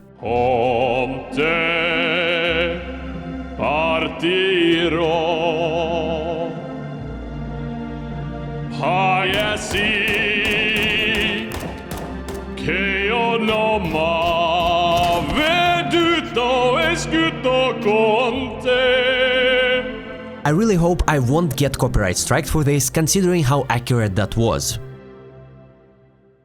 Unfortunately, the round was lost, so Ren and his team have to do a force buy. Ren buys a deagle, finds a good kill in main, picks up a weapon and decides to do an unpredictable move by pushing Ivy, since his teammate gave the info that one player was there. After pushing all the way through Ivy, he finds a kill on a lord that went out of main and his team wins the round. Next round starts with some Nate King tips and tricks, while one T player decides to rush out towards Electric. Oh, that's a bad molly. That's a decent molly. Oh, out one. I'm quite surprised that Ren managed to spot him so quickly, since people who are 40 years old or older tend to have slower reaction time and attention to details. Ren finds a kill, while his teammate, who constantly keeps dying in Ivy every round, dies again, and Ren decides to do the same play as before, and it works, and then they win the round. Next round, Ren starts from connector, and in my opinion he was a little bit too schizo on searching for some lurk in main, while he clearly heard a lot of steps in B, which delayed his rotation and allowed T players to plant the bomb. But he still manages to find kills and win the round.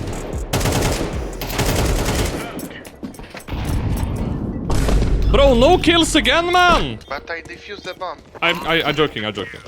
Next round, Ren does some unpredictable aggression again. I haven't eaten today, Chan. I said, f*** it, today I just want to fast and see how I feel. So today I'm just gonna be fasting for 24 hours. F*** it. But this time he gets punished for it. Did you see me? I don't think he did. He did. But at least we can have some fun listening to 7-year-old chatters giving life advice to a grown man. If you're still getting shit.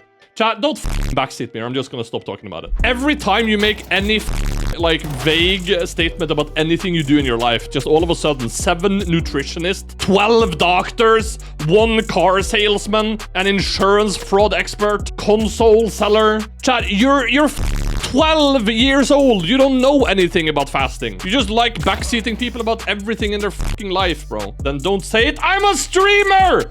My job is to yap! If I was gonna avoid every topic you guys are gonna be annoying about, I wouldn't be talking. It would be a mute stream. Next round starts with another early round aggression towards Ivy, and it works. Gotcha. The situation is a 2 versus 3, but since the bomb was not spotted anywhere, Ren decides to stay near A side, and his awareness pays off. Oi, kurva. Brother again? I'm just missing on this guy. Dude, I missed this guy 2 times when he's stationary, bro. I don't know how I do this. In the next round, we have some Nate King tips and tricks again. What? They naded you, bro? And then Ren notices that no one is holding Ivy. He hears a flash, which indicates that there is at least 1 player there, and does a good peek. You made me.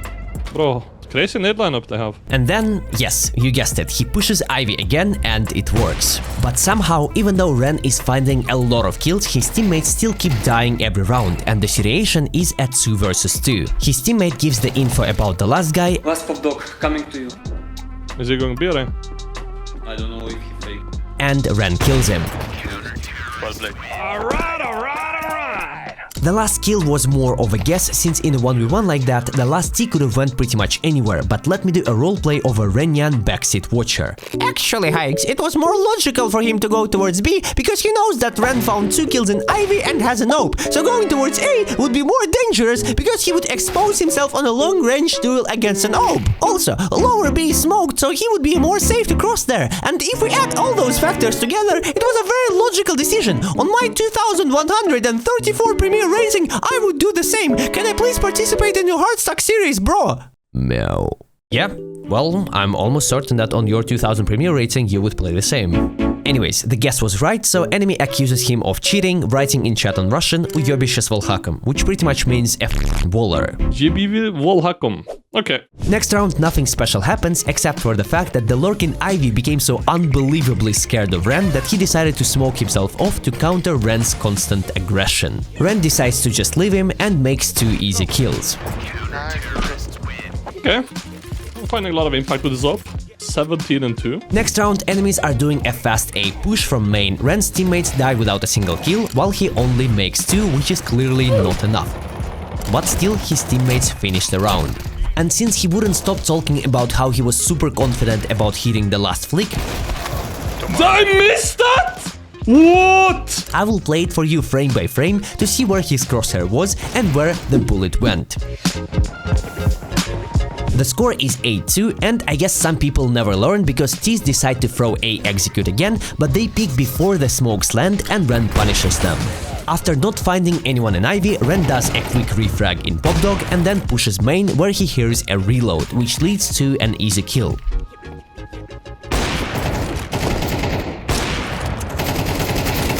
Almost an easy kill. He should kill me, but they are so in their own heads, bro, about me, I think. 9-2, and the round starts with another kill on a T rushing by himself. Brother! Like, that is a disgusting whiff I just did. Then Ren sells his teammate by throwing a bad molly towards the right side of Ivy, but he still kills a clueless player running out. However, he's left in a 1 vs 2, and let's watch how he plays it out with 36 HP.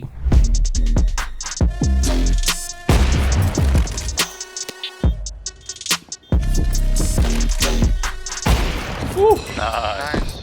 Both of those kills were just pure awareness, and Ren finishes the half with 26 kills while only dying 3 times. Pretty good half chat, if I may say so myself. After a half like that, Ren's confidence is insanely high, so he decides to take a deagle to pick main. Unfortunately, enemies are stacking B and his entire team dies, but let's see what happens next.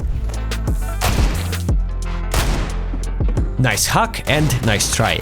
Enemies were very scared of him, as you can see, and they also thought that he's a cheater, so they played it unbelievably safe. What I have not pointed out yet is the skill level of his opponents. You probably noticed that his opponents did a lot of stupid plays and dumb mistakes. They were randomly running around, peeking before smokes, and it didn't even really feel like they were good at the game in general. However, they were, face it, level 10s. They also couldn't stop accusing Ren of cheating, and honestly, I don't blame them, considering how often you meet blatant cheaters on 20k Premiere or higher. But still, I have no idea how people like this could get to face it level 10. I probably just still live in this CSGO mindset where level 10 used to mean, well, at least something. However, nowadays you meet so many people who couldn't get level 10 in CSGO with like over 5,000 matches. They were stuck at like level 5 to 7, but after CS2 got released, they ranked up to 2500 elo while not becoming better at the game. So even though Ren is technically playing against level 10s, in CSGO terms those people are level 5 to 7, and I think Ren would agree on this. Since they lost the pistol round, Ren and 4 bots in his team have to do an eco, but even here Ren plays pretty good.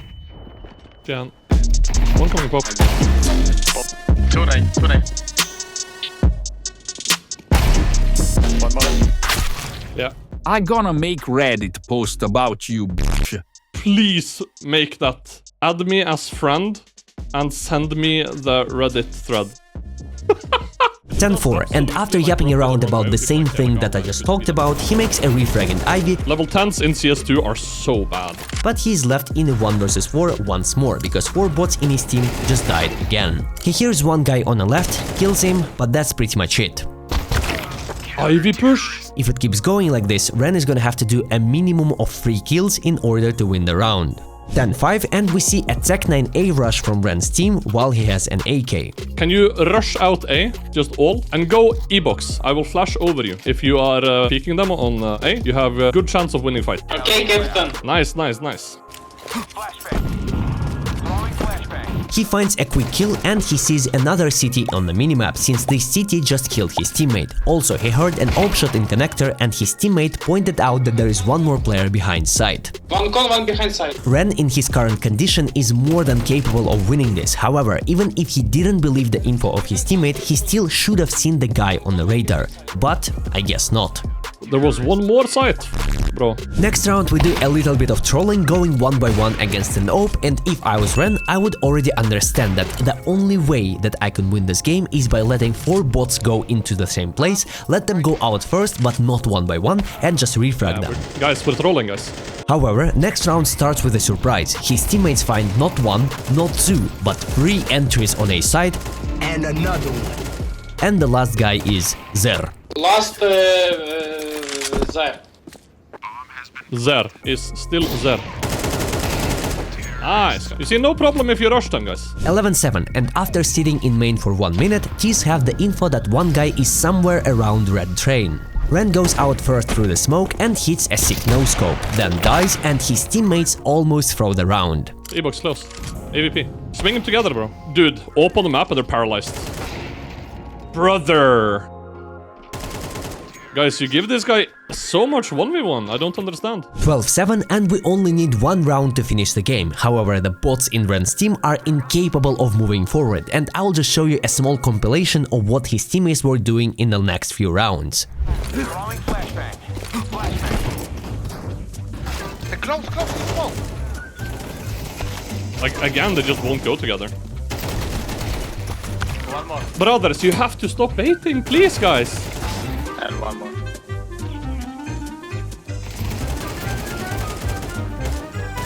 Nice try. Guys, I'm wasting my flashes. Just go rush A. I will flash for you. I just need them to run and trade.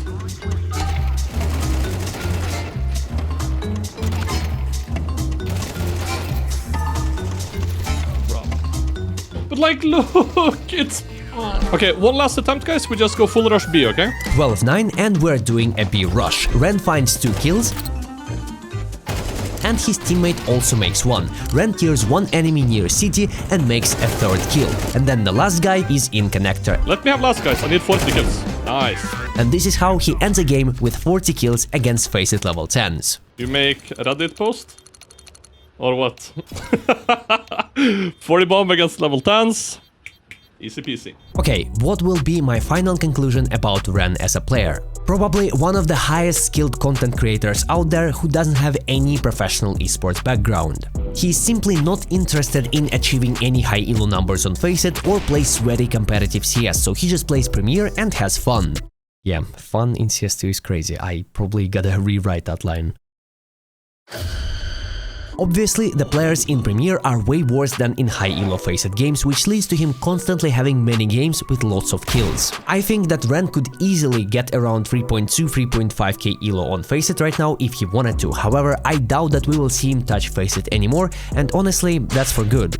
When you're a CS content creator, the worst type of audience you can have is Faceit and PC viewers. They don't care about you as a person or a streamer, they only care about your gameplay, and the only messages you will see in your chat from them is !crosshair and !sense. So it's totally understandable that every content creator is trying to get away from this type of audience. Everyone probably except Doc, but it's a different subject for a different video.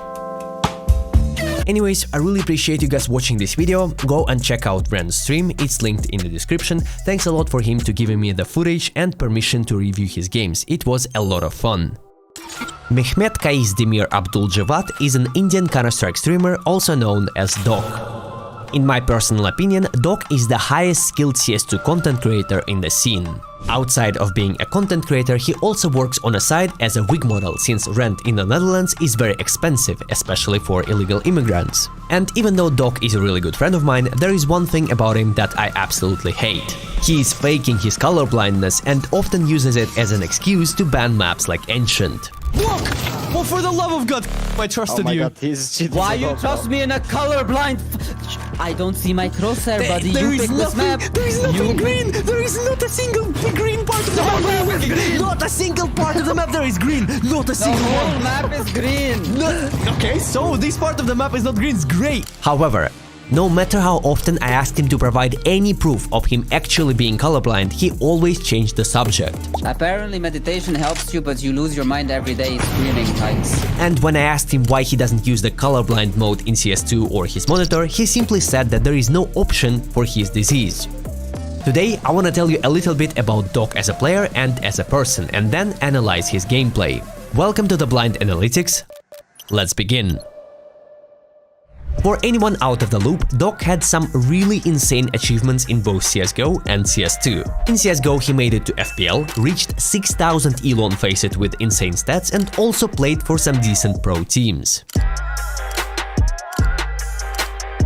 In CS2, he reached over 30,000 rating in every season and also played in major qualifiers. In his early career, he was called out for cheating by the best esports journalist Richard Lewis, and he even wrote an article about him. Oh no. Guys, I'm just saying, I'm not even saying he is a cheater, because I've got no evidence of that, and I wouldn't ever say anything without evidence. But I'll say this, his story stinks. What the fuck is this piece of shit? So when it comes to pure skill, d0c takes the #1 place as a non-professional content creator. But why does he only average around 800 viewers on Twitch, even though he has been streaming for almost 10 years? Well, this is where the main controversy about him comes in play.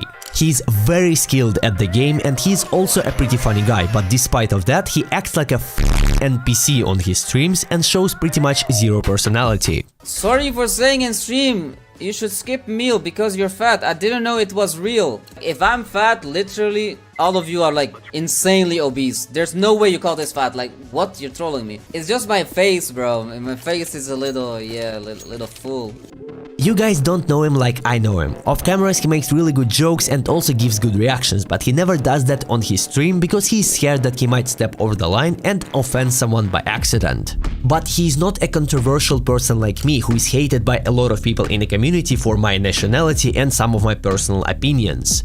He is scared to make even the smallest step outside of his neutral NPC state because there is a chance that someone might not agree with him.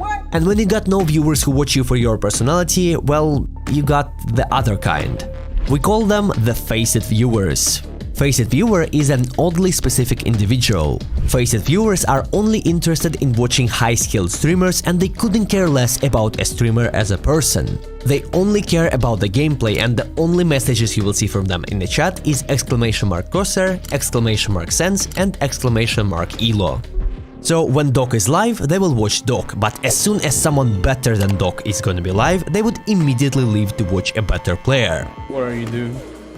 I'm surfing on poop map.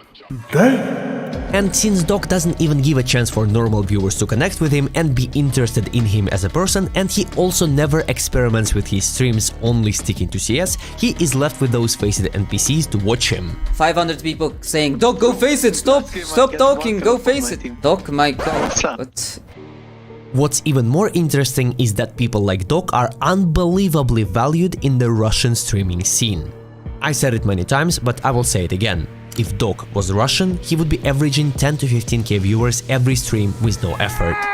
Russian CS scene is insanely massive, and you often see regular FACEIT players averaging more than me on Twitch with 10 times less followers. I might have crossed the line here a little bit, since in Blind Analytics I usually make an introduction for the guest and then we just jump straight into his gameplay, but this time it's different, since d0c is my friend. I want only the best for him, and that's why I really suggest that you go and check out his Twitch channel, since I want more real people and not just FACEIT NPCs to watch him. And now that I said everything I wanted, let's analyze his gameplay. Alright, the map is Mirage and it's a premier match on 30,000 rating. Anyone cheating here? Right from the start we can see that d0c is more concerned about mewing instead of focusing on the game. You gotta start mewing, lil bro. Yeah. And later on he notices that he plays against a Counter-Strike legend, Markelov. Nice shot. He's gonna win the round. Wait, Markelov? Wait, is it a real one? Bro, just doesn't peek. What the? It's not. Streaming, bro.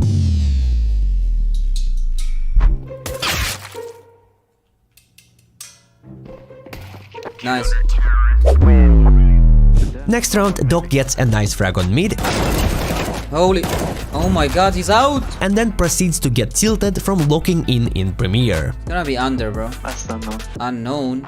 He's right here. Why am I fully locked in? What am I doing with my life, bro?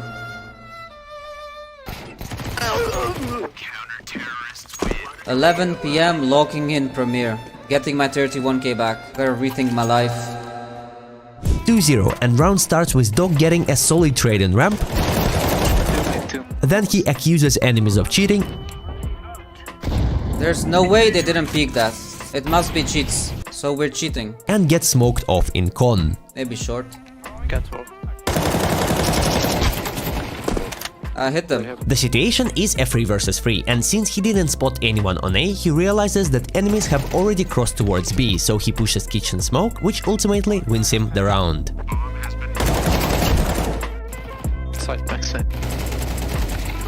Nice. Easy. Oh, I almost f***ed up, bro.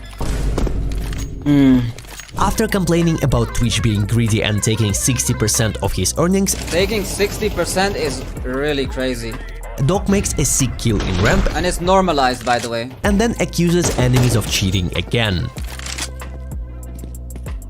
I peeked from under, now I peek from above. But he's now peeking. Nice, he's cheating. I told you. They're not peeking! Angles, they should be peeking. Doesn't make sense. Enemy player kills 2 of his teammates and Dog decides to peek from window, but he forgets that it's not CSGO and you can't hold angles in this game. Bro. And then he continues crying about streaming for free. This is a charity stream? Yeah, I'm streaming for free.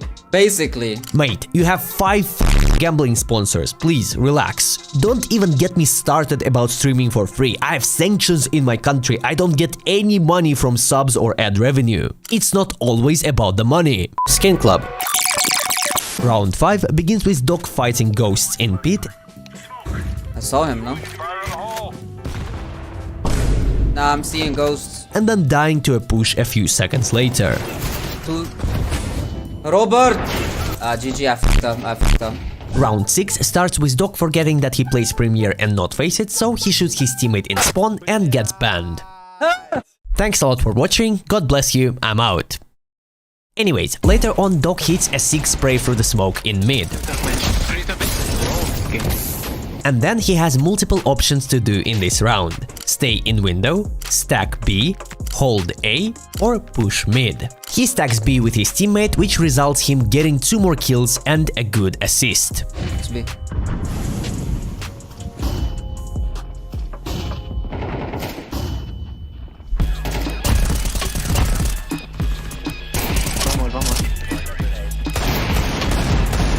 There is no way I'm alive. And how is he alive? And then he finishes the round with the last kill.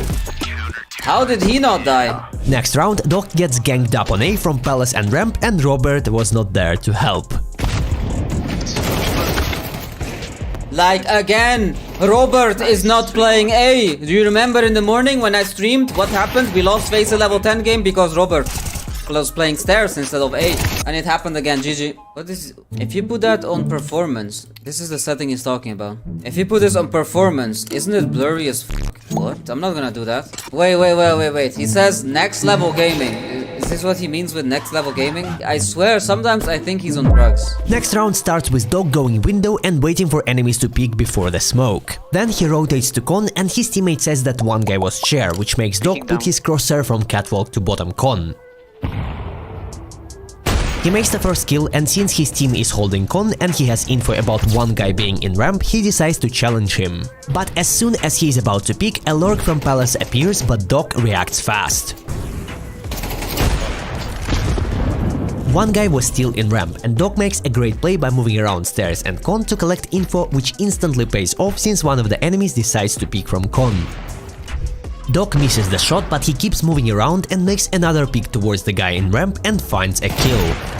After that he moves back to con, and with the information from his teammate he secures another frag. Short. Now they hear the last guy planting on default, but unfortunately Doc doesn't get the ace. Scan! What is scan? But you can see how by basic fight isolation and proper positioning you can pretty much single-handedly win rounds. Next round nothing huge happens except Doc helping on B with a good rotation.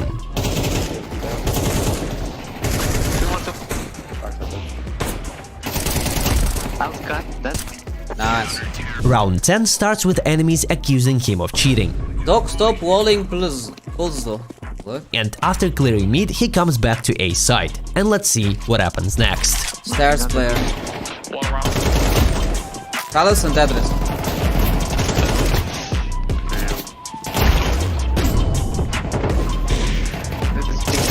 I'm burning, bro. The score is 8-2 and Doc demonstrates again that he's faking his color blindness by not seeing the difference between pink and purple. Look. Limix is 28k, I'm 30k. How the hell do we get purple ranks? Previous game 4 or 3 purple ranks. And then he finds one more kill. Wait, he see enemy? Guys, I swear to God, I'm so locked in. Last round of the first half and Doc hits an insane shot on mid player, after which he gets instantly punished. Yeah, you know, I hit that and then I missed the next one. Typical, bro. If I'm being honest, the most ideal play here would be to ask for a flash from his A side player before the repick, but whatever. Nice shot, ... I don't think he means it. He's full tilt, like I would be. T-side starts with Doc complaining about CS2. Nice, my bullets went on the right when I'm shooting on the left. And then dying, but his team wins the round. And then we see exactly what I was talking about, a typical face-it viewer behavior in his chat. Can you shut up and play? Yes. Next round, Doc decides to do a solo play on A, and let's see how it plays out.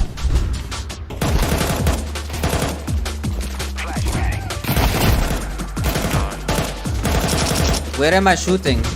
Short.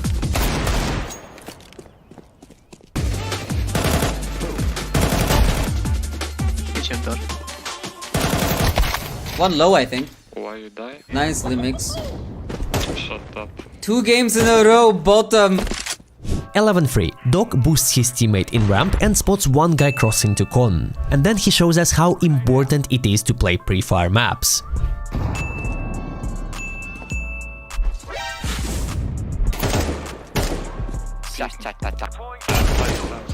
After that, he hears the sound of enemy dropping from stairs, which leads to another kill. And now he knows that another guy is on default, which leads to his final kill, and his teammate finishes the job. It's one guy. Like, what is he doing? Next round starts with some streaming tips and tricks. Stay positive, because you don't want to like go into a stream and watch the streamer just cry all the time. That's like the hard or annoying part. If you don't want to watch the streamer crying all the time, guys, trust me, never open my streams. Never. But anyways, Doc goes towards B and lets his teammate with Tech 9 take first contact. Then he refrags him and then finds the last kill to finish the game. GG! GG, guys, easy off stream. Okay, what will be my final conclusion about Doc as a player? Doc is undeniably a mechanically gifted player. His crosshair placement, aim discipline and confidence in taking tools all show a high level of individual skill. He understands timings well, knows when to take space and doesn't shy away from making aggressive plays that often catch his opponents off guard. He clearly has what it takes to perform on very high levels and even the pro scene, but he's simply not interested in that.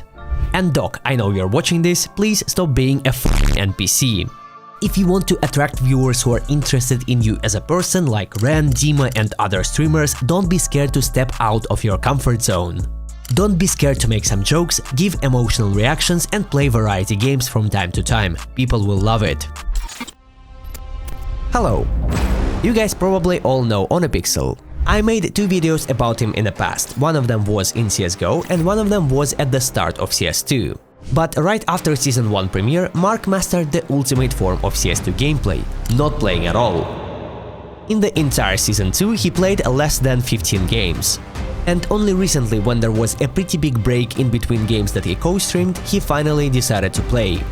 Welcome to another episode of The Blind Analytics, the series where I break down Counter-Strike gameplay and skill of community most beloved creators. And today we have Mark ohnePixel, the biggest CS2 streamer.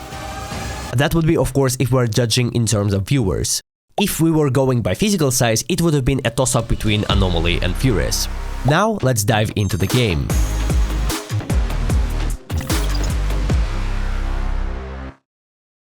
Even though it was a calibration game, I've managed to find every one of Mark's opponents, check their ranks and calculate the average rating of their team.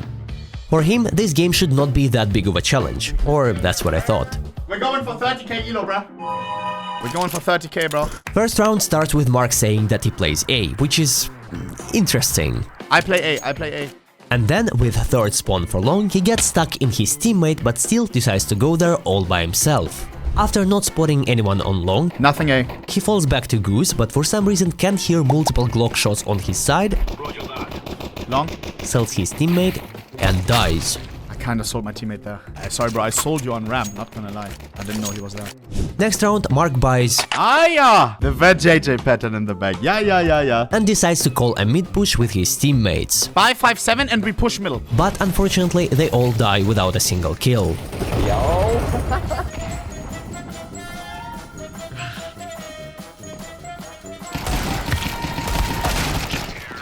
Was eco. You are stream skipping, you little he's German.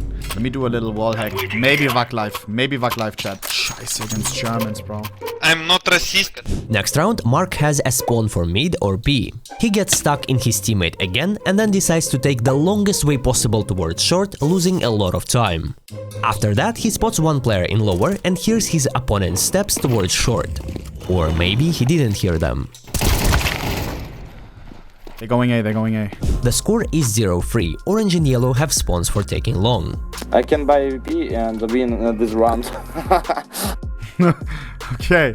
The spawn allows One to either throw flashes for long or to go short. One knock. And since no one in his team went long, enemies took it for free. One. After that, Mark throws a good smoke to help enemies cross to ramp, and let's see what happens next. Yo, buff the MP9! One compliment. Yo, f this weapon, bruh. 0-4. With first spawn for long, One goes short, throws 2 grenades for nothing, takes an impossible duel and smokes short while his teammate is in lower tunnel. He could have smoked left side corner, held from Goose and dealt with ramp pushers, but instead he reloads 3 bullets in his MP9 and dies. Here I want to point out one of One's biggest weaknesses, and that's being repetitive. By constantly taking the same position, enemy team can easily read and counter you, which we will see later in the game. And one more thing, for some reason it's the third time in this game when he doesn't hear and react to enemies stepping or shooting near him. The score is 0-5 and the round starts with some great team communication. Guys, let's break it down, bro. These enemies are really good. How do we win this? How do we get the upper edge against these enemies, guys? Anybody has an idea? Hello? Push mid. Ooh, let's try it. I'm pushing tunnel, bro. After pushing tunnel, Mark makes a good move by doing a flank through T-spawn, and this is where he gets his first kill. Guys! Man advantage. Oh my. One more T-spawn.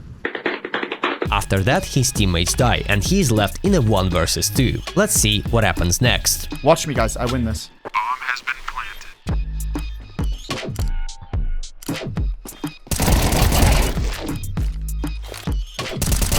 Nice! Nice, bro. Let's go. Guys, that's our first round. 1 of 13 that we're gonna win this game, okay? We're gonna win 13 rounds, bro. On all of our lives, we're gonna win 13 rounds, bro. Come on.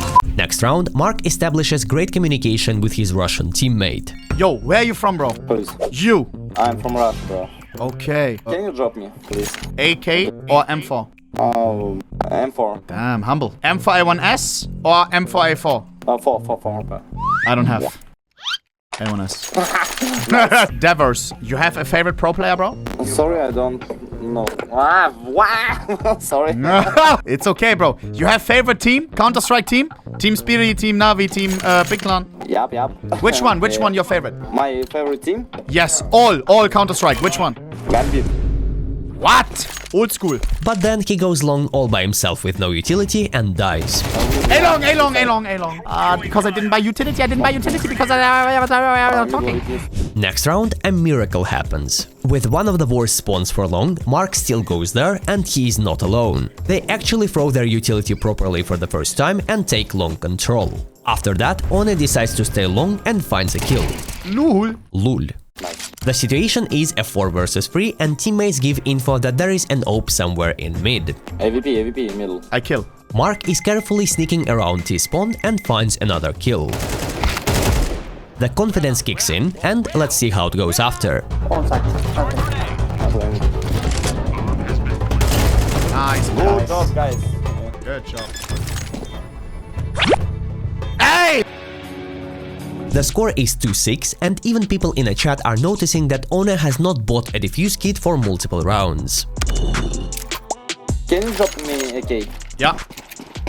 The round starts with 2 of his teammates dying indoors, It's okay. which should make T's immediately go towards B. But don't forget the average rating of the enemy team. They group up towards short, One's teammate makes the first kill, and the remaining T's decide to go through the smoke. And you already know that Mark does not forgive mistakes.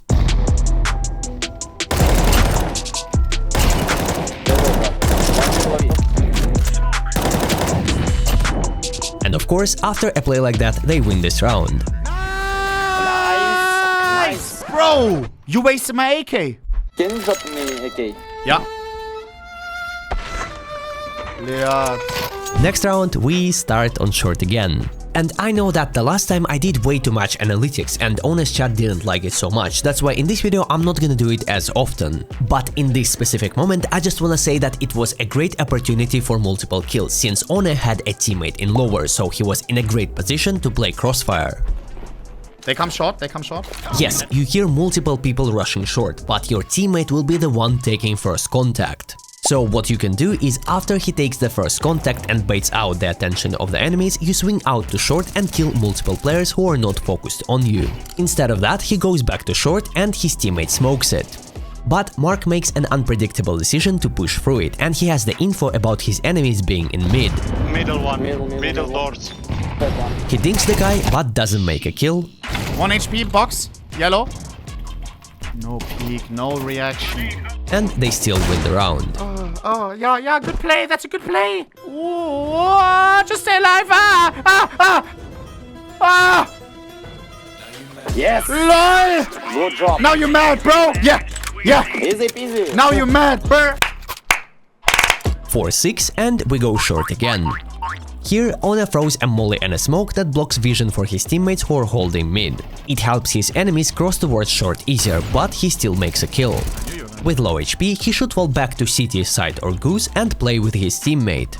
But for some reason, he leaves his teammate on long alone and goes to mid. Careful, I leave short open, I have to. Because of that, they all got sandwiched and lost the round. CT. Guys, you win some, you lose some. Rome was not built in a day. Next round starts with some great team communication. I love revolver. Okay, and I love PP. And right after that, yep, we're going short again. Rome was not built in a day. Then some really weird things start to happen. First of all, after he runs out, he doesn't spot the head of the enemy for a few seconds and only starts shooting back once enemy spots him. After that, again he does not hear the enemy pushing him and loses the duel. And if Mark truly has some hearing problems, I think that I finally made a full list of players to participate in the next CS2 Paralympics. You have me, I'm fucking blind. Next we have Doc, he's colorblind, or at least he claims to be. Anomaly, morbidly obese. ohnePixel, deaf. What? And the last one is Furious with room temperature IQ. We gotta make this stack play a game one day. Mark hit me up, we'll get you to 30k. Time for T side. I go B, you go A, okay? Easy. One's team decides to rush long, but he goes lower to mid as a lurk. During halftime break, he probably enabled his headphones because he hears a CT rotating from mid and makes a kill. CT. And right after that, he finds another one. Low HP CT. Pit one. Don't take. He's coming.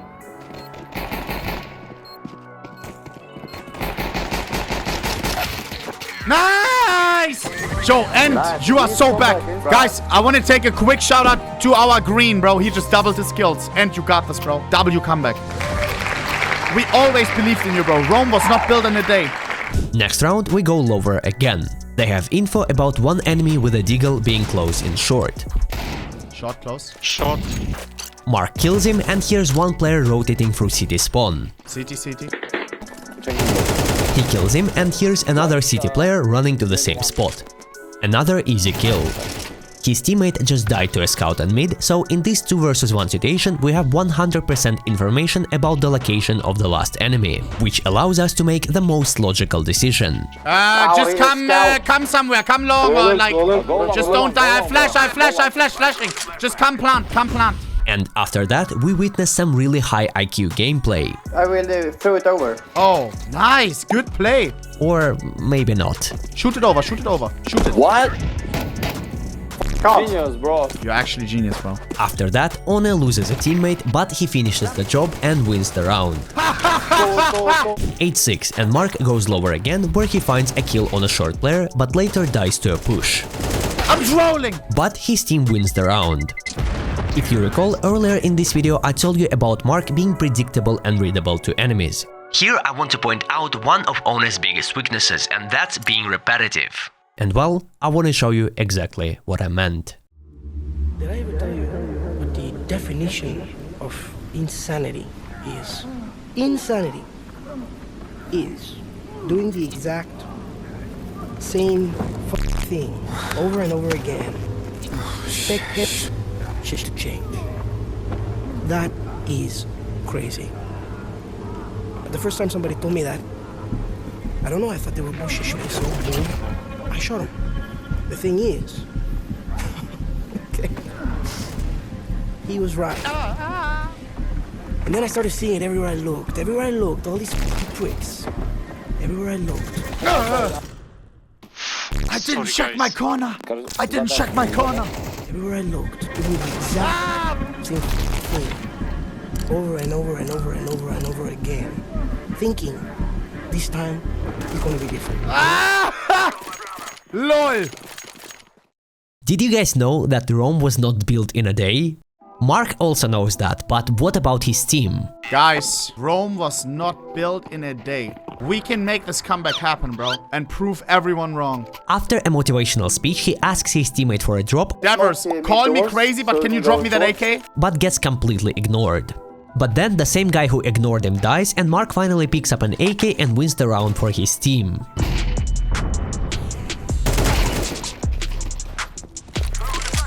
BO. Let's go B, let's go B. Mid. Mid-O. Come. Try to jump down. Come. Side.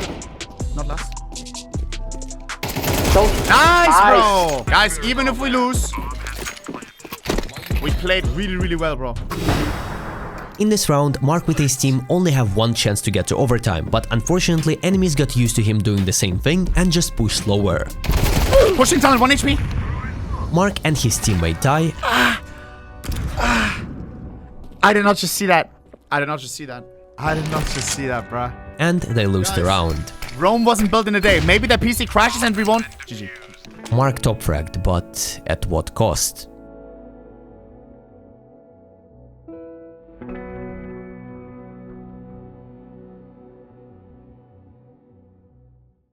The final conclusion about One as a player is a bit complicated. For now, I'm gonna have to say that his skill level is around 15 to 17k premier rating. But that's only if he's focused on the game, which doesn't happen in every round, causing a lot of silly mistakes. If he played more often and especially not in solo queue, he could actually reach a rating above 20,000. He's always positive and supportive towards his teammate, but often that leads to him being unconcentrated. His aim is good enough to have positive KD on his rating, however in CSGO he was in a way better shape.